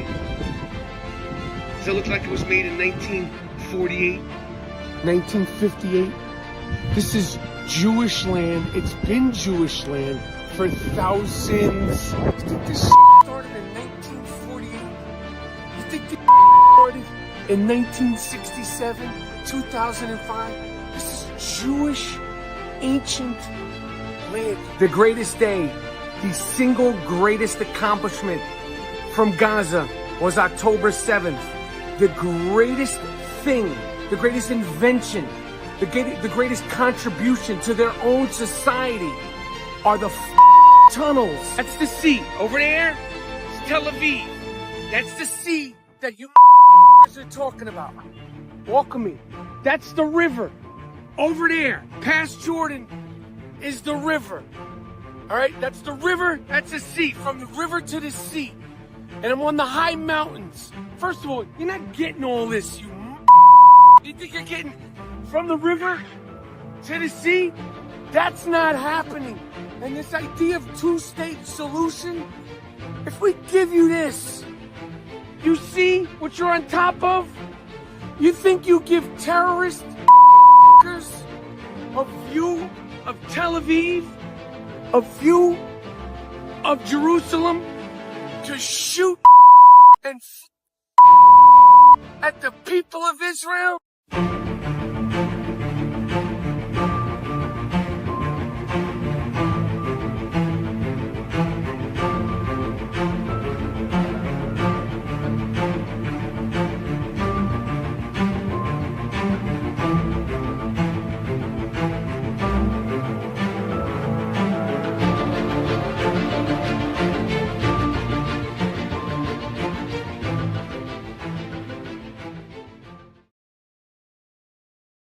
In the video, the Pulse of Israel is beyond honored and proud to award Michael Rapaport with the Brave Leadership of Zion Award for boldly standing up, speaking out the truths about Israel and the Jewish people, and spreading unapologetic Jewish pride despite the consequences. We salute you, Michael, for setting an example of Jewish bravery, strength, and pride for all Jews all over the world, because there's so many who really need it. Thank you, Michael. Come on up.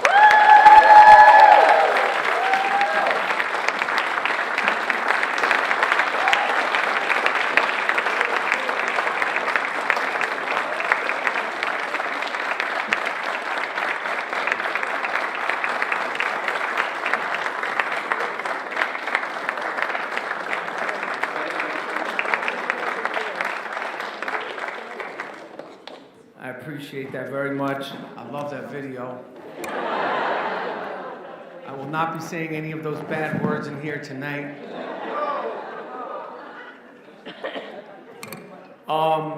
First of all, thanks for sticking around and through the intermission and everything. These are the real hardcore fans. The rest of them, they're missing out. What can I say? I really am, happy to be here. I love this community. I respect this community. What can I say? I wrote some things down.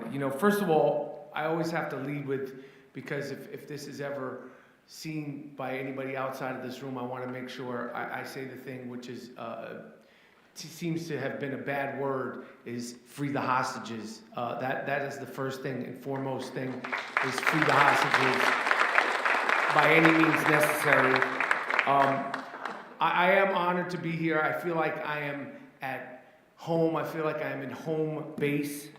I am so comfortable in Israel. This is actually the first day of my wife and I's our fourth trip to Israel. And before November of 23, we had never been to Israel. Don't judge me, please. I grew up in New York City. I am what you would call a bagel and lox Jew, although I don't know any Jewish person or any person who likes bagels that would just have bagel and lox. So I consider myself a everything bagel toasted with cream cheese, tomato, capers, and onions Jew. But despite the fact that we never made it here before November, I know we are dedicated to making up for lost time going forward. You know, this is home. It feels like home.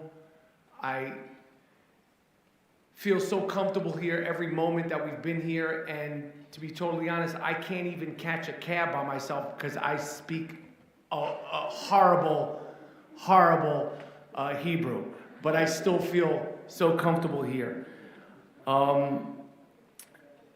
As lighthearted as that video was, you know, I always, you know, since my experience being here, you know, there's obviously such sadness and demoralization, and I think we're at 268 days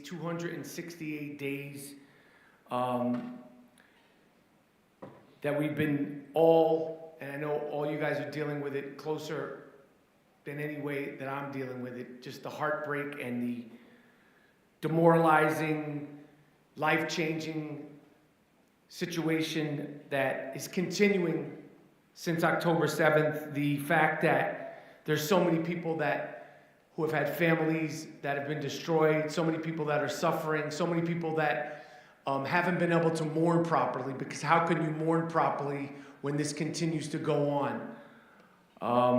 I think about all of them. I think about all of you. I pray every single day for them. I pray for the hostages. I pray for their families. I pray for the soldiers. I pray for the people in the north who are getting just lambasted every day. I've met so many people. I've met so many inspiring people. I've met and heard just tonight so many brilliant people, so many brilliant thinkers that inspire me. You know, when I said that clip in there about arming myself with knowledge, I have been doing that so much. And just tonight, you know, I just feel every time I hear some gems from people here in Israel, it just makes me feel stronger. I've met passionate, everyday people. I've met incredibly brave soldiers who always seem to have the best smiles ever, which I don't understand. Every single soldier that I met smiles beautifully. I've met regular, resilient Jewish men and women, and unfortunately also I've met so many heartbroken people.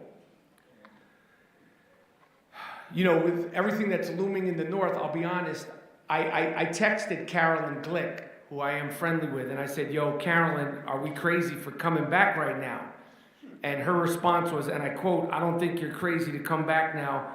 I'm going crazy because we're leaving, and I feel uncomfortable leaving. And I was like, that's the most Zionist shit I've ever heard. Sorry, that's the one curse, sorry. But I did feel I was like, because I'm like, I'm scared to go. And she's like, I'm feeling nuts because I have to leave. You know, in regards to what's going on in America, you know, I'm from New York City. I'm born and raised in New York City. And in the last 2 weeks, yeah, and I love New York. And for a lot of my life, I've always argued that New York is the greatest city in the world. No disrespect. But in the last 2 weeks alone, I literally had to say, is New York still the greatest city in the world? Because in the last 2 weeks alone, there has been so many embarrassing moments. There's been so many embarrassing moments in New York City since October 7th, when posters of hostages were being ripped down. And in the last 2 weeks, in the greatest city on earth, we've had 4 Jewish workers from the Brooklyn Museum have their homes vandalized in disgusting ways. There was a mob of people that went outside the Nova Music exhibit and were saying the most vile, nastiest, mean, insensitive things I've ever heard in public. And on that same day, a bunch of terrorist-loving, keffiyeh scarf-wearing, thrift store, Hamas costume kids got on a subway in New York City and asked if there's any Zionists on the train. If there's any Zionists on the train, now's your chance to get out. I was embarrassed, and I was like, can this still be the greatest city in the world? Is there any Zionists on the train? Is there any Zionists in here tonight? Do not worry about what's going on in New York. Do not worry about what's going on in the diaspora. It's funny because we worry so much about you guys, and you guys are like, what about those idiots running around the city? Don't worry about them. It's offensive. It needs to be dealt with. It is a problem. It can grow. It needs to be nipped in the butt. But right now, there's bigger fish to fry. It really did make me ask, is New York the greatest city? Because it doesn't feel that good right now, but Israel really does.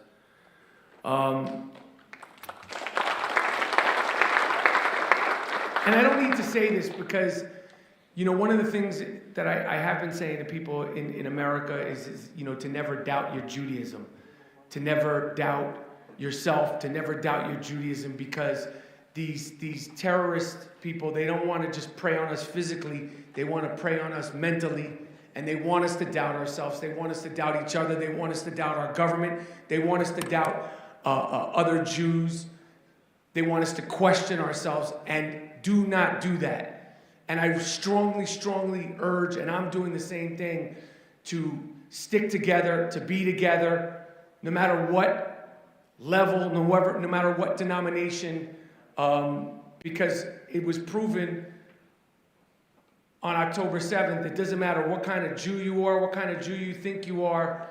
If Jews were in the line of fire on October 7th, you would be treated as a Jew.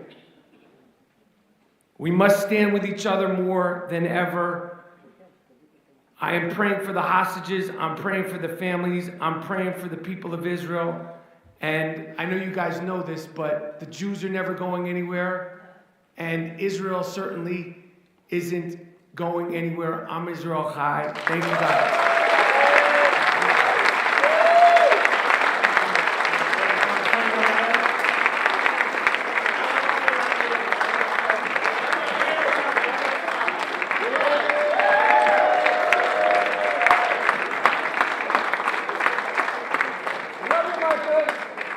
Everyone, Michael Rapaport, the real deal,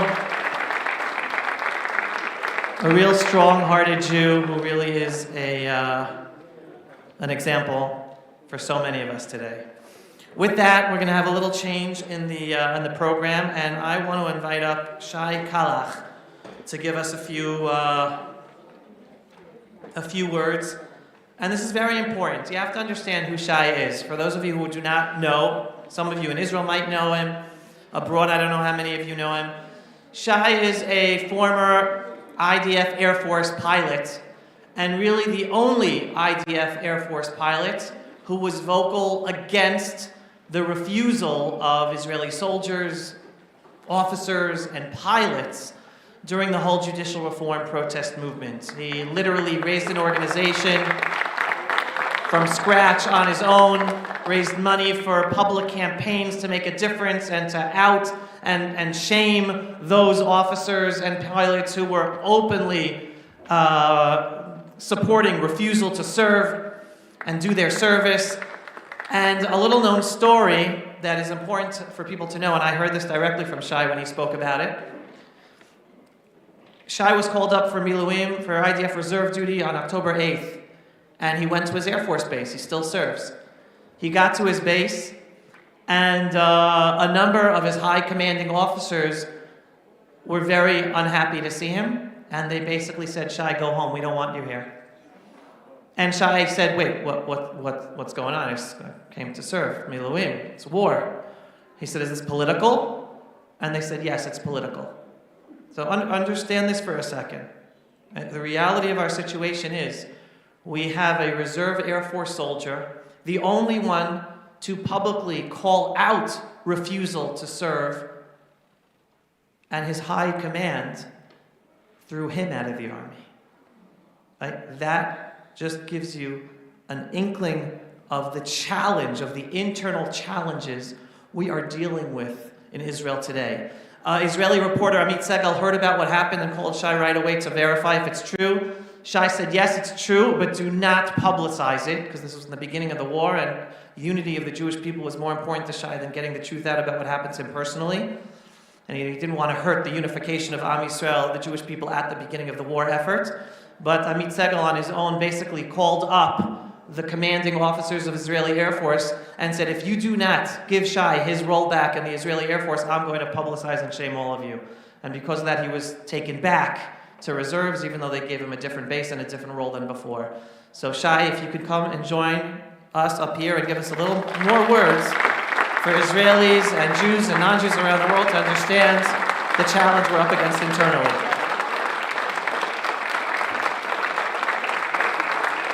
Thank you. Thank you very much. No one's here, so I would like to thank you, Avi, for having me. Avi is supposed to be here now. Okay, he's not here.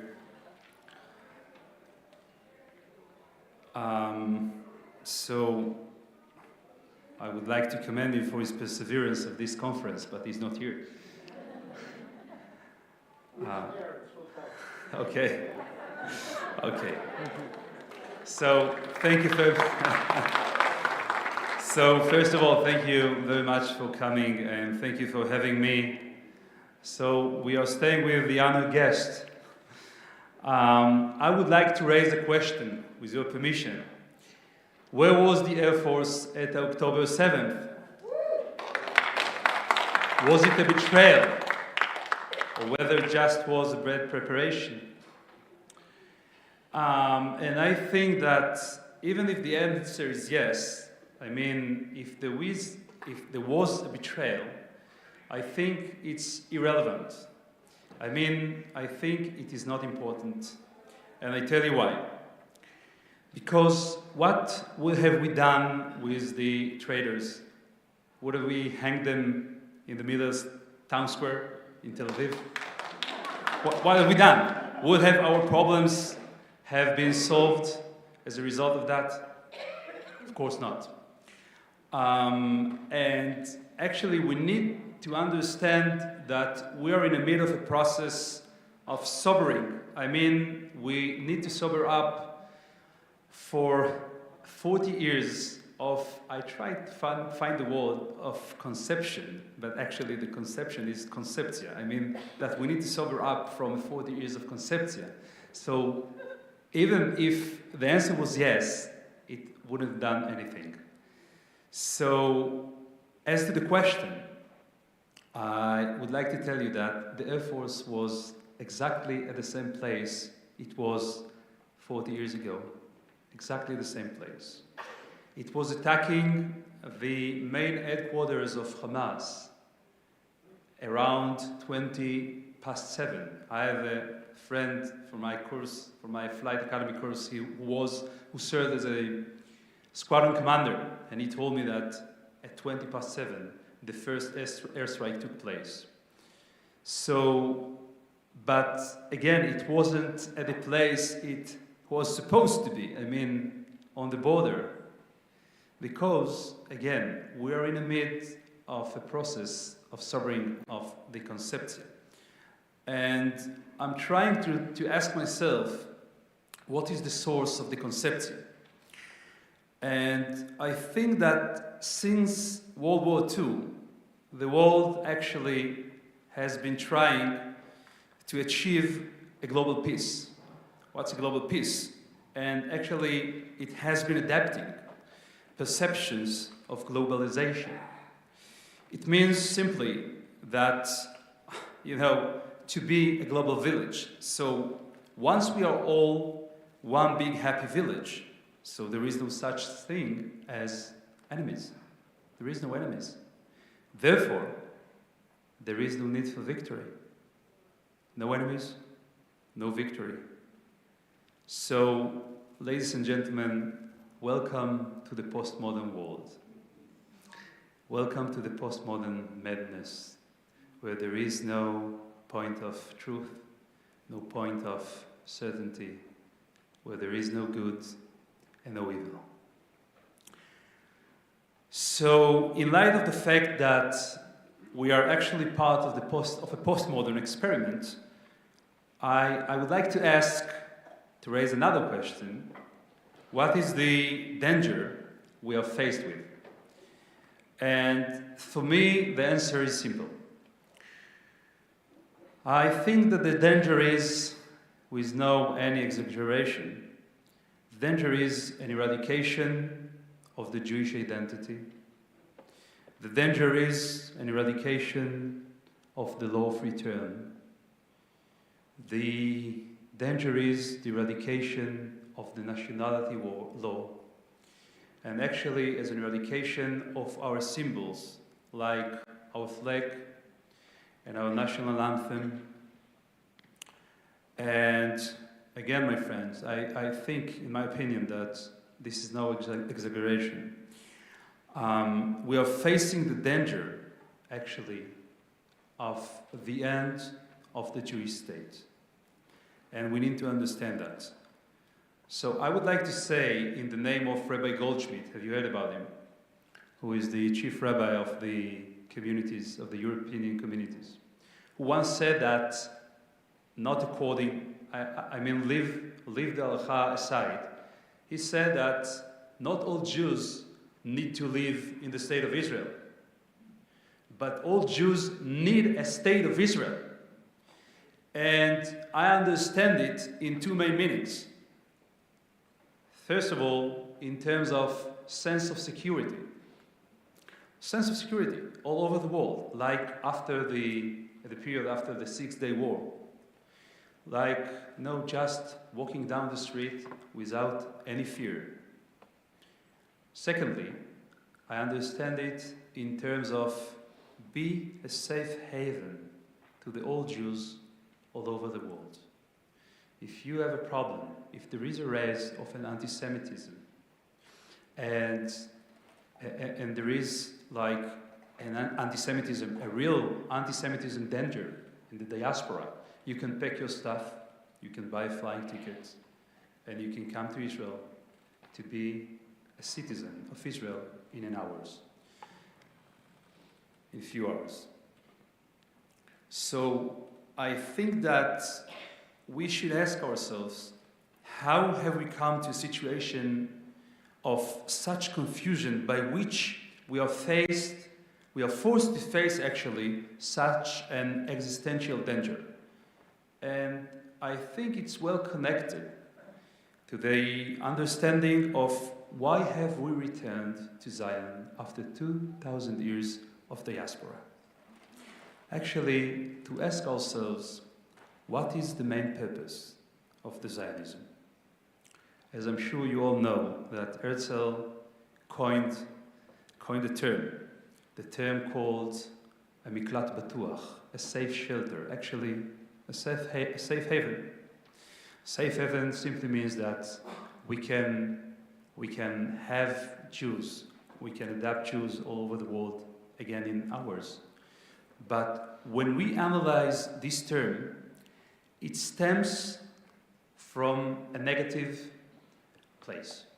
It means simply that we should not be annihilated in Auschwitz. But if we seek a positive place, it has to be connected to a mission that we have to fulfill. It calls in Hebrew being a Or Lagoim. Have you heard about it? It's the Rashar Hirsch, Rabbi Shimshon Raphael Hirsch term. Or Lagoim, it simply means being a light to the nations. And more than that, there is Am Sgula. And what is Am Sgula? Am Sgula is that there should be one nation that can lead the world from a moral standpoint. So what became clear during the Holocaust? During the Holocaust became clear that we cannot live anymore in the diaspora. That we cannot live anymore without a sovereign state in the land of Israel. What has become clear during this war of 7th of October is that we cannot live, we cannot be a safe haven unless we clarify the true source of Zionism, which is well connected to the traditions, to the heritage, and actually to the history of the Jewish people. Thank you. And here I want to add in my own story, because I was born and raised as a typical kibbutznik, if you've ever heard this expression. And as I'm sure that there are no many kibbutzniks sitting here. So I would like to explain that instead of a regular bar mitzvah, we had a year of activities that would develop the basic human characteristic, like camaraderie and fellowship and self-sacrifice. And it was that year, what we learned during this year of activity, that motivated us to join the elite units of the army. This was the past generation. And indeed, 25% of the casualties of the Six-Day War were kibbutzniks. But today, what motivates the youth to join these elite units is actually the education and traditional values they receive at home, first and foremost, which continues in the 1 or 2 years in the special pre-army Torah academies. And unfortunately, we can see this in the casualties figures of this war. So we are talking about actually rediscovering our identity. And I think that the entire world needs to rediscover its identity. I would say, let's help America be great again. What has happened? I'm coming from a great appreciation to the foundation, to the cultural foundation of the founding fathers of the United States. A place which is, in my point of view, a source of liberty and freedom to the new Western world. So how has it come that we have reached to the woke culture in the great United States of America? It's a question. And I think it is a critical discussion that human society needs to have. That human society is increasingly devoid of a defining starting point for life. And this relates also to the definition of personal freedom for humans. What is the identity that underpins human society? That's the point. So let's take, for example, the famous debate 2 or 3 days ago between the two United States presidential candidates who claim they have a better solution to solve the world's problem. And I think that there is a need for an adaptive leadership. There is a very famous professor, Ron Heifetz, wrote actually not an article, and he differentiates between, it calls a technical challenge and adaptive challenge. A technical challenge simply means you are ill, you go to the doctor prescribes you a pill, you take the medicine, you become wealthy. That's great. An adaptive one, when you come to the doctor prescribes you a pill, but he also adds in, listen, actually, it's a lie. You are overweight, you barely sleep at night, and unless you change your lifestyle, you're gonna die. So let's take it to leadership. An adaptive leadership is needed when the world is in crisis. An adaptive leadership means that we should create an inspiration among individuals around the world.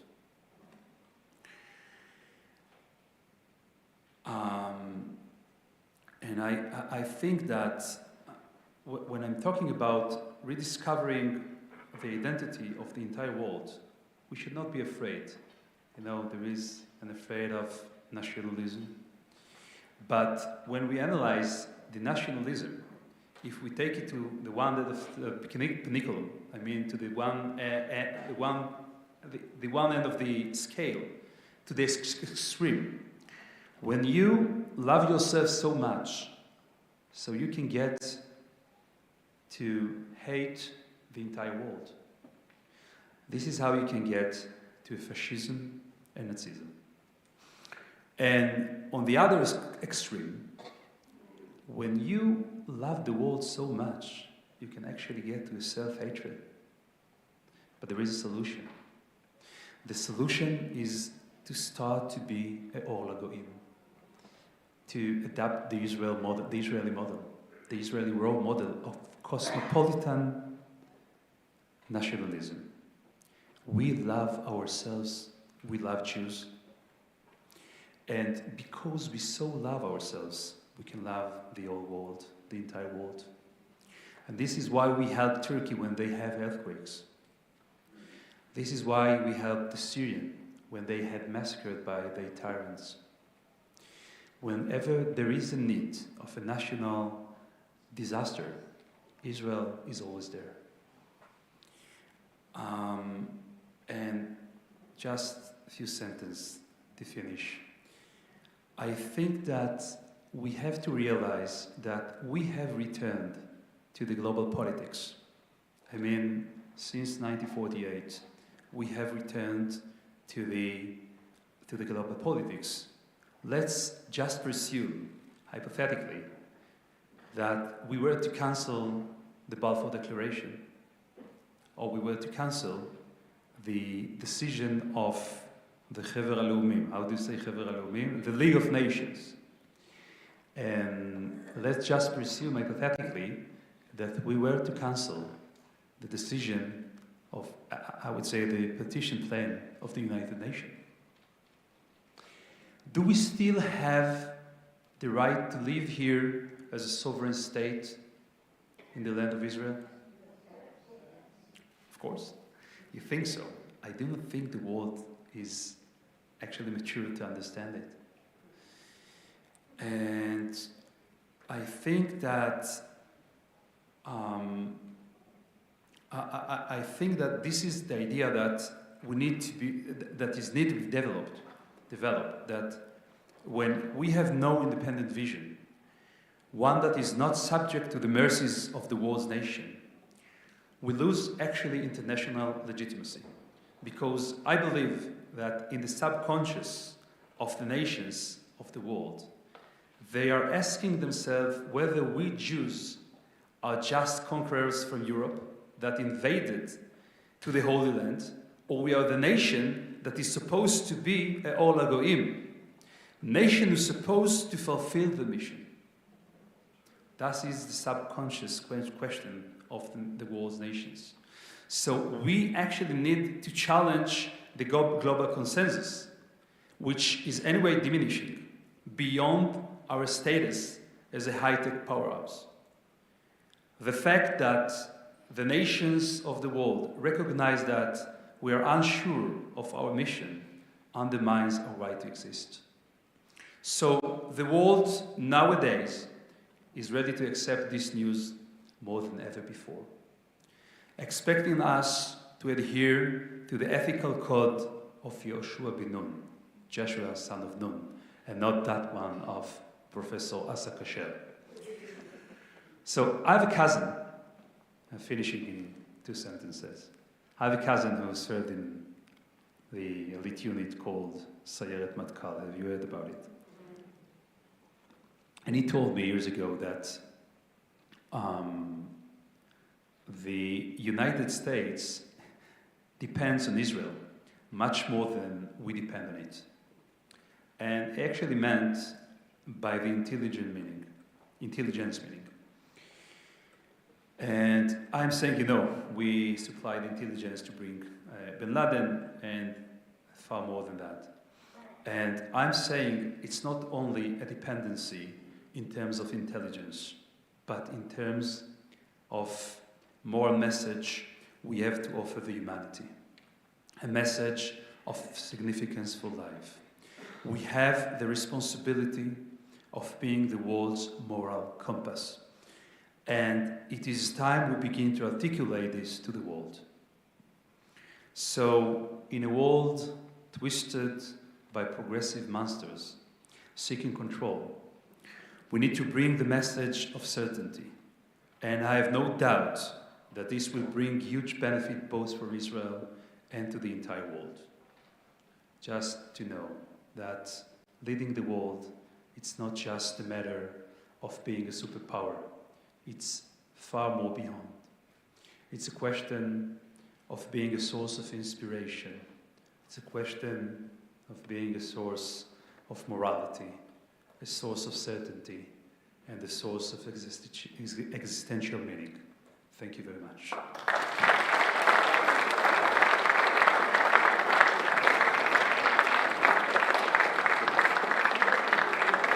As you can hear, Shay is an important voice that we need more Jews to hear in Israel and around the world. And we're going to end this evening with a focus on the next generation, the college students.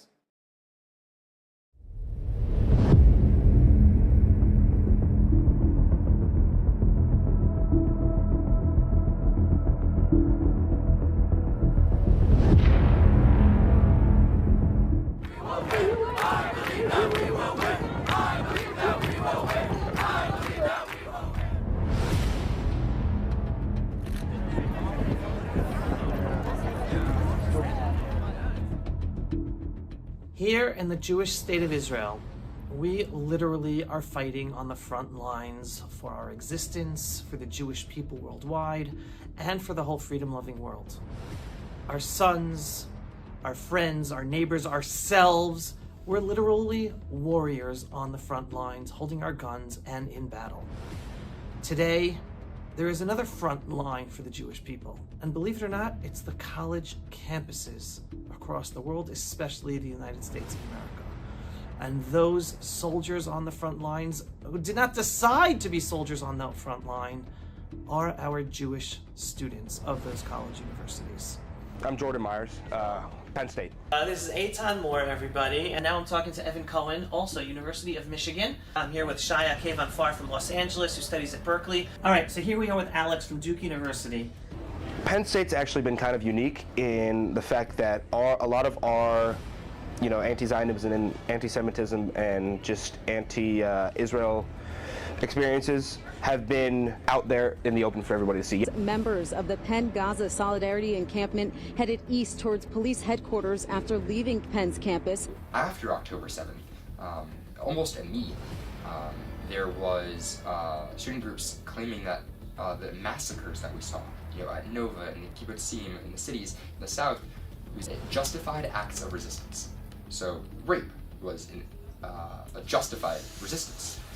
I think that we should all give an applaud right now to Hamas for a job well done.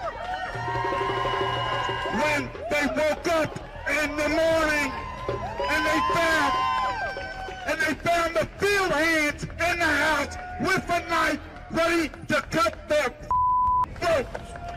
Rape never, ever, by any means, is resistance. I think we all can agree to that. We all should agree to that. I was late to the news, but when I heard it, I smiled. I don't want to hear that bull 250 innocent Israelis are dead. And it's really difficult to see both students, but also faculty. The university president put out a statement just after the 7th, basically, he saying how he connected with all of his counterparts at the research universities in Israel, with whom he has a connection, checking in to make sure they're okay, expressing condolences for what happened. And there was a letter signed by, give or take, 900 faculty, claiming that this is diminishing the Palestinians, and that it's oppressing them effectively. This is immediately after October 7th. Again, I swear, I salute Hamas. A job well done. My school is an interesting place to be right now. It's definitely very hostile and violent, especially towards Jewish students, but also just like that is the energy on the campus right now. And over in Berkeley, pro-Palestinian protesters took over an abandoned building at UC Berkeley yesterday. This came a day after the pro-Palestinian encampment was cleared there. There's no room for discussion. There's no room for friendly debate. There's no room for civil conversation. And I think that's what hurts us most, because it's a screaming match, and that's not really what we're willing to do. We don't want to have screaming matches. We want to learn and have education and discuss with each other, hear new opinions, and we're not able to do that. Creating a crowd of more than 1,000 people, carrying signs and waving flags. But yes, just one day later, before Israel took any action, before the IDF went into Gaza, there was a crazy escalation in anti-Semitism. And it's because at the root of all of this, it's not actually that these protesters are anti-Israel or anti-Israeli government. It's because they hate the Jewish people, and they also hate American Western democratic values, which are the foundational values that America shares with Israel. All of us here standing today are proud of what has occurred yesterday. What we saw yesterday morning was decolonization taking place, not terrorist attacks, and this was just a taste of it. The resistance is justified. October 7th, the worst massacre of Jews in the Jewish homeland since the Holocaust. And instead of receiving sympathy or empathy, we are the ones being blamed. We're the ones feeling an unbelievable tsunami of hatred. And our college students, our poor college students, again, on the front line for the Jewish people, they just want to study, they just want to pass their finals, they just want to enjoy their college education, living and experiencing the fact that them being attacked for Israel, it's not about attacking Israel. They're being attacked for their Jewish identity. And that is something that many of these Jewish students have yet to internalize, even though a positive reaction has been a growth in Jewish identity by some, if not many, Jewish students on college campuses today. So let's hear more of the details of what some of these students have experienced on their campuses. The worst time at MIT was the days and the month following October 7th, which is really before Israel had any type of significant reaction. And yeah, it was the worst then. Like days after October 7th, chance for intifada, globalized the intifada. How can you feel safe as a Jewish or an Israeli student? My older sister, she was one of the organizers of bringing a speaker to our campus from Israel, and it caused huge riots, and they shattered glass windows. They tried to come in through a side door, and my friend was brave enough to go and try to close the door. She was strangled. Strangled physically? My sister had to push-pull door. Because they were trying to get in? Yeah, like because they were trying to get in. Her arm was sprained. After, she had to go to urgent care. And we had to be escorted out through a tunnel under the event.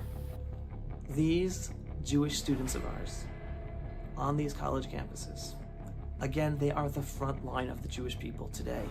Just recently, we've seen pogroms in the streets of Los Angeles. It's not only in the college campuses or the campus centers anymore, or university buildings, it's now in Jewish communities. Please God, it should stop. Unfortunately, it doesn't look like that. It looks like it's just escalating. The least we can do is do what we can to assist our Jewish students on campuses, not only to be able to stand up against the daily lies, but assist them to go on the offense with the proud Jewish story of who we are, why we are in Israel, why we are doing what we're doing, to feel pride in their Jewish identity and pride in the Jewish and ancestral Jewish homeland of Israel. It feels like we're on the defensive all the time. It's important that we are on the offensive, and so, at the University of Michigan, for example, we're working very hard over the summer to, regroup, to think about our strategies for how can we be on the offensive going forward, so that we're not just, taking hits here and there, and that, we can be very proud, we can be supporting students in the most effective, best ways possible. I try to stand up as much as I can. I'm going to be in student government next year. I was elected senator. And also, actually, I just want to give hope that maybe we're the silent majority, because there are 36 candidates and I got the second most votes behind the Muslim student representative. Wow. And I was the known Jewish student representative. Often, as individuals, we feel like we can't have an impact. There are so many people and there's so much hate going around. And every person can have a super large impact. It's important to have your voice heard. Personally, I've been fighting this fight for a long time. I've been an advocate for Israel for a long time, and as I said earlier today, because I'm not serving in the army like all of my counterparts in Israel my age are, my mission has always been to be the loudest voice for Israel and for the Jewish people from where I am in America. These are only some of the occurrences and some of the Jew-hating incidents that have taken place on some of the college campuses, which is why we at the Pulse of Israel are launching a special Pulse of Israel Warriors project. So that, as I started by saying, we in Israel are actual warriors with our guns as necessary to stand up and defend the Jewish people and be on the front line for the whole freedom-loving world, we want our fellow Jewish students on campus to be warriors as well. Not just warriors with a shield to defend, but to have the proud Jewish lion, King David's spirit to stand up for themselves and provide that pride for their fellow Jewish students who aren't necessarily able to stand up proudly, but at least to feel it inside themselves and not feel embarrassed by their Jewish identity. So take a look at this project we're launching right now. Jews worldwide today feel trapped as victims of the most virulent hatred since the Holocaust. They are confused about why they are having to defend their very existence as Jews. Some have even lost friends, and they are realizing their lack of engagement with our people in Israel and our ancestral homeland of Israel has left them in the dark. So where are all the Jewish educational institutions and organizations that operate on college campuses, and what in the world have they been doing all these decades with our children who then proceed to college? Why are so many Jewish kids today without the tools to advocate for themselves? Sporting teams have an offense and a defensive line of players. No game can be won with only one of them. So why do organizations today mostly only play defense, highly focused on fighting the daily lies about Israel and the Jewish people? At Pulse of Israel, we are going to change the approach and go on the offensive with young adults from coast to coast. We recognize that at the core of the growing anti-Semitism today is the Palestinian national movement. Our goal is to work with students, your children or grandchildren, and coach them so they have a clear understanding of the history of our people, the history of our people in the land of Israel, and the history of our people as it relates to global policies and the war against Israel and the Jewish people today. We do this in a way that will give them the tools to effectively engage in being vocal. Being a strong Jew is necessary now more than ever. And we know how very scary it is for these kids in the public atmosphere today. the Pulse of Israel Warriors Project will work with high school and college students so that they can effectively engage both the obvious anti-Semitism and the nuanced anti-Semitism that they may even encounter in a classroom setting. And this refers to a professor who takes a political stance in front of the whole class being aligned with the enemies of Israel. How should a student respond in such a situation? In addition to providing daily communications featuring top viral ideas for posts, weekly mentorships and monthly Q&A sessions with influencers and thought leaders will also be made available for the students.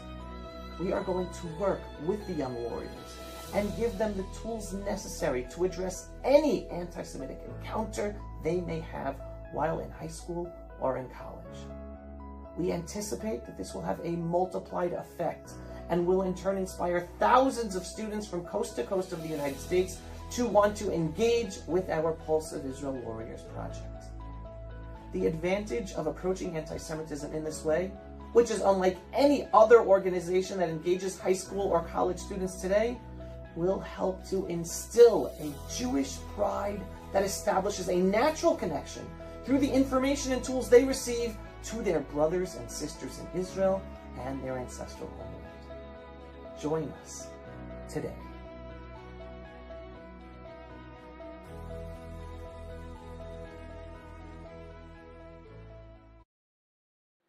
That's another project that obviously we're looking for supporters, and we'd love any of you $1 million donors who are pulling your money out of universities to give that money to us instead to save the college students. So you could just stand up. All right, it's been a long night, and I'm very thankful for all of you for being with us again here in Jerusalem or online. And to finish up, I just want to sum a few of the notes from this evening. October 7th woke up Jews around the world to realize that our enemies do not kill us because of where we live, but because we are Jews.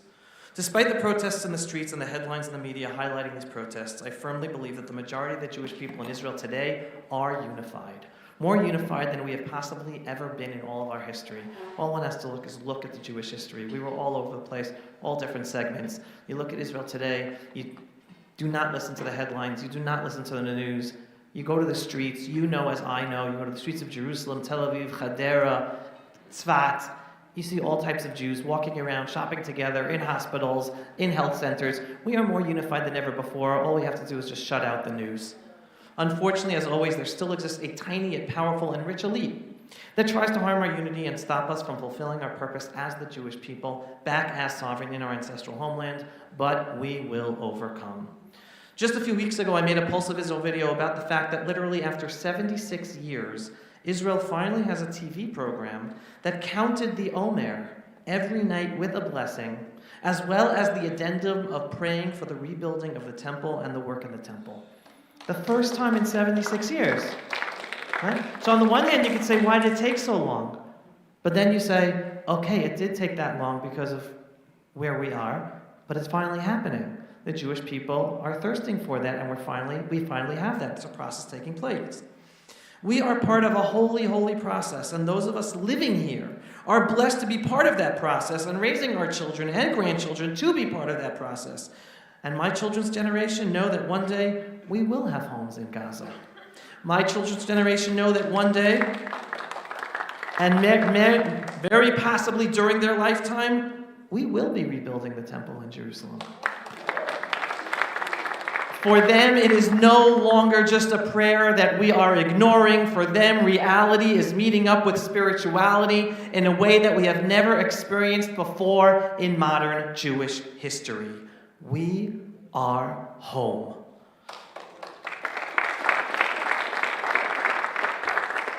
Too many Jews continue to ignore the religious basis of the war against us, literally ignoring the chants of Chaybar, Chaybar, Ya Yehud, Muhammad's army will return to massacre us, as they chanted thousands of years ago. Yes, it's a religious war. It always has been a religious war, and it is our children and their generation who are on the front lines fighting this religious war, as each day more Jews and non-Jews wake up to understand this. Because ultimately, as they all, the first time, as our enemies say, first they come for the Saturday people, and then they come for the Sunday people. It's just our leaders who ignore that. But we at the Pulse of Israel are here to help wake up more people to this reality and no longer ignore it. And I want to end with the following words. Number one, a strong and optimistic future for the Jewish state of Israel is possible based on the following principles. One, all the land from the river to the sea belongs to the Jewish people, our ancestral homeland, where we are in the process of building up our third Jewish Commonwealth, 76 years old, yet over 3,500 years old. 76 years young, yet 3,500 years old. Our purpose here, this is number two, is specifically to be a proud Jewish state, an example to the world of a fusion of spirituality and realpolitik, not a nation state like any other, embarrassed by our Jewish identity. Number three, there is no historic people called Palestinians with a historic claim to the Jewish homeland.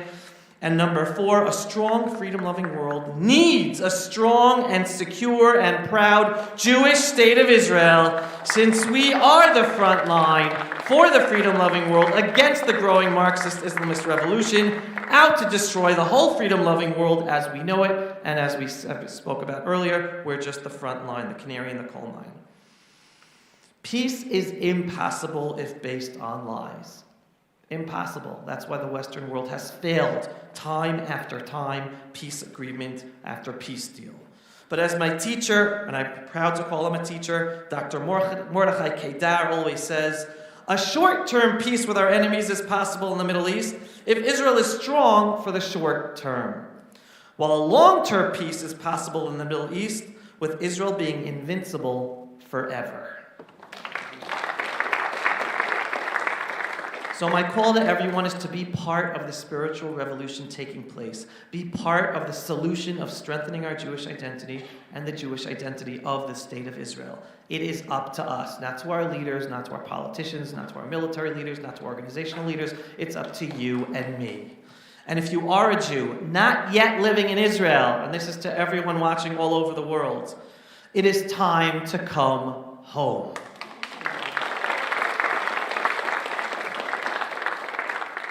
Why? To play an active role in this spiritual process. As a rabbi of mine who I grew up with, Rabbi Riskin, always says, you do not want to be on the sidelines. You want to be on the playing field. The playing field for the Jewish people is Israel. Because Israel is the solution. So start making your Aliyah plans now. Not to run away from the growing Jew-hating anti-Semitism in the West, but to come home and be a Jewish realist in continuing the miracle of the Jewish people back as sovereign in our ancestral homeland. And remember, Hashem oz la'amo yiten, Hashem yivarech et amo b'shalom. Hashem gives us strength, and it is with that strength that peace will come, not by being weak in our Jewish identity or by appeasing our enemies, but by being strong and proud of our Jewish identity, and by being an invincible power of King David-like warriors, as our children are today, that places fear in our enemies to never lift a finger against us. Am Yisrael Chai.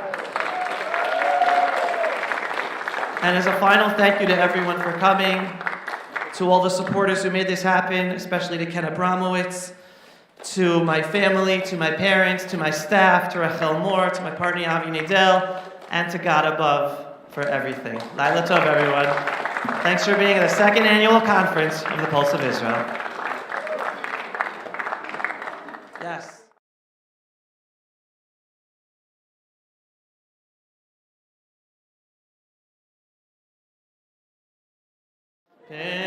Penima nefesh Yehudi homiya ufate mizrach kadima ayin letzion Sophia od lo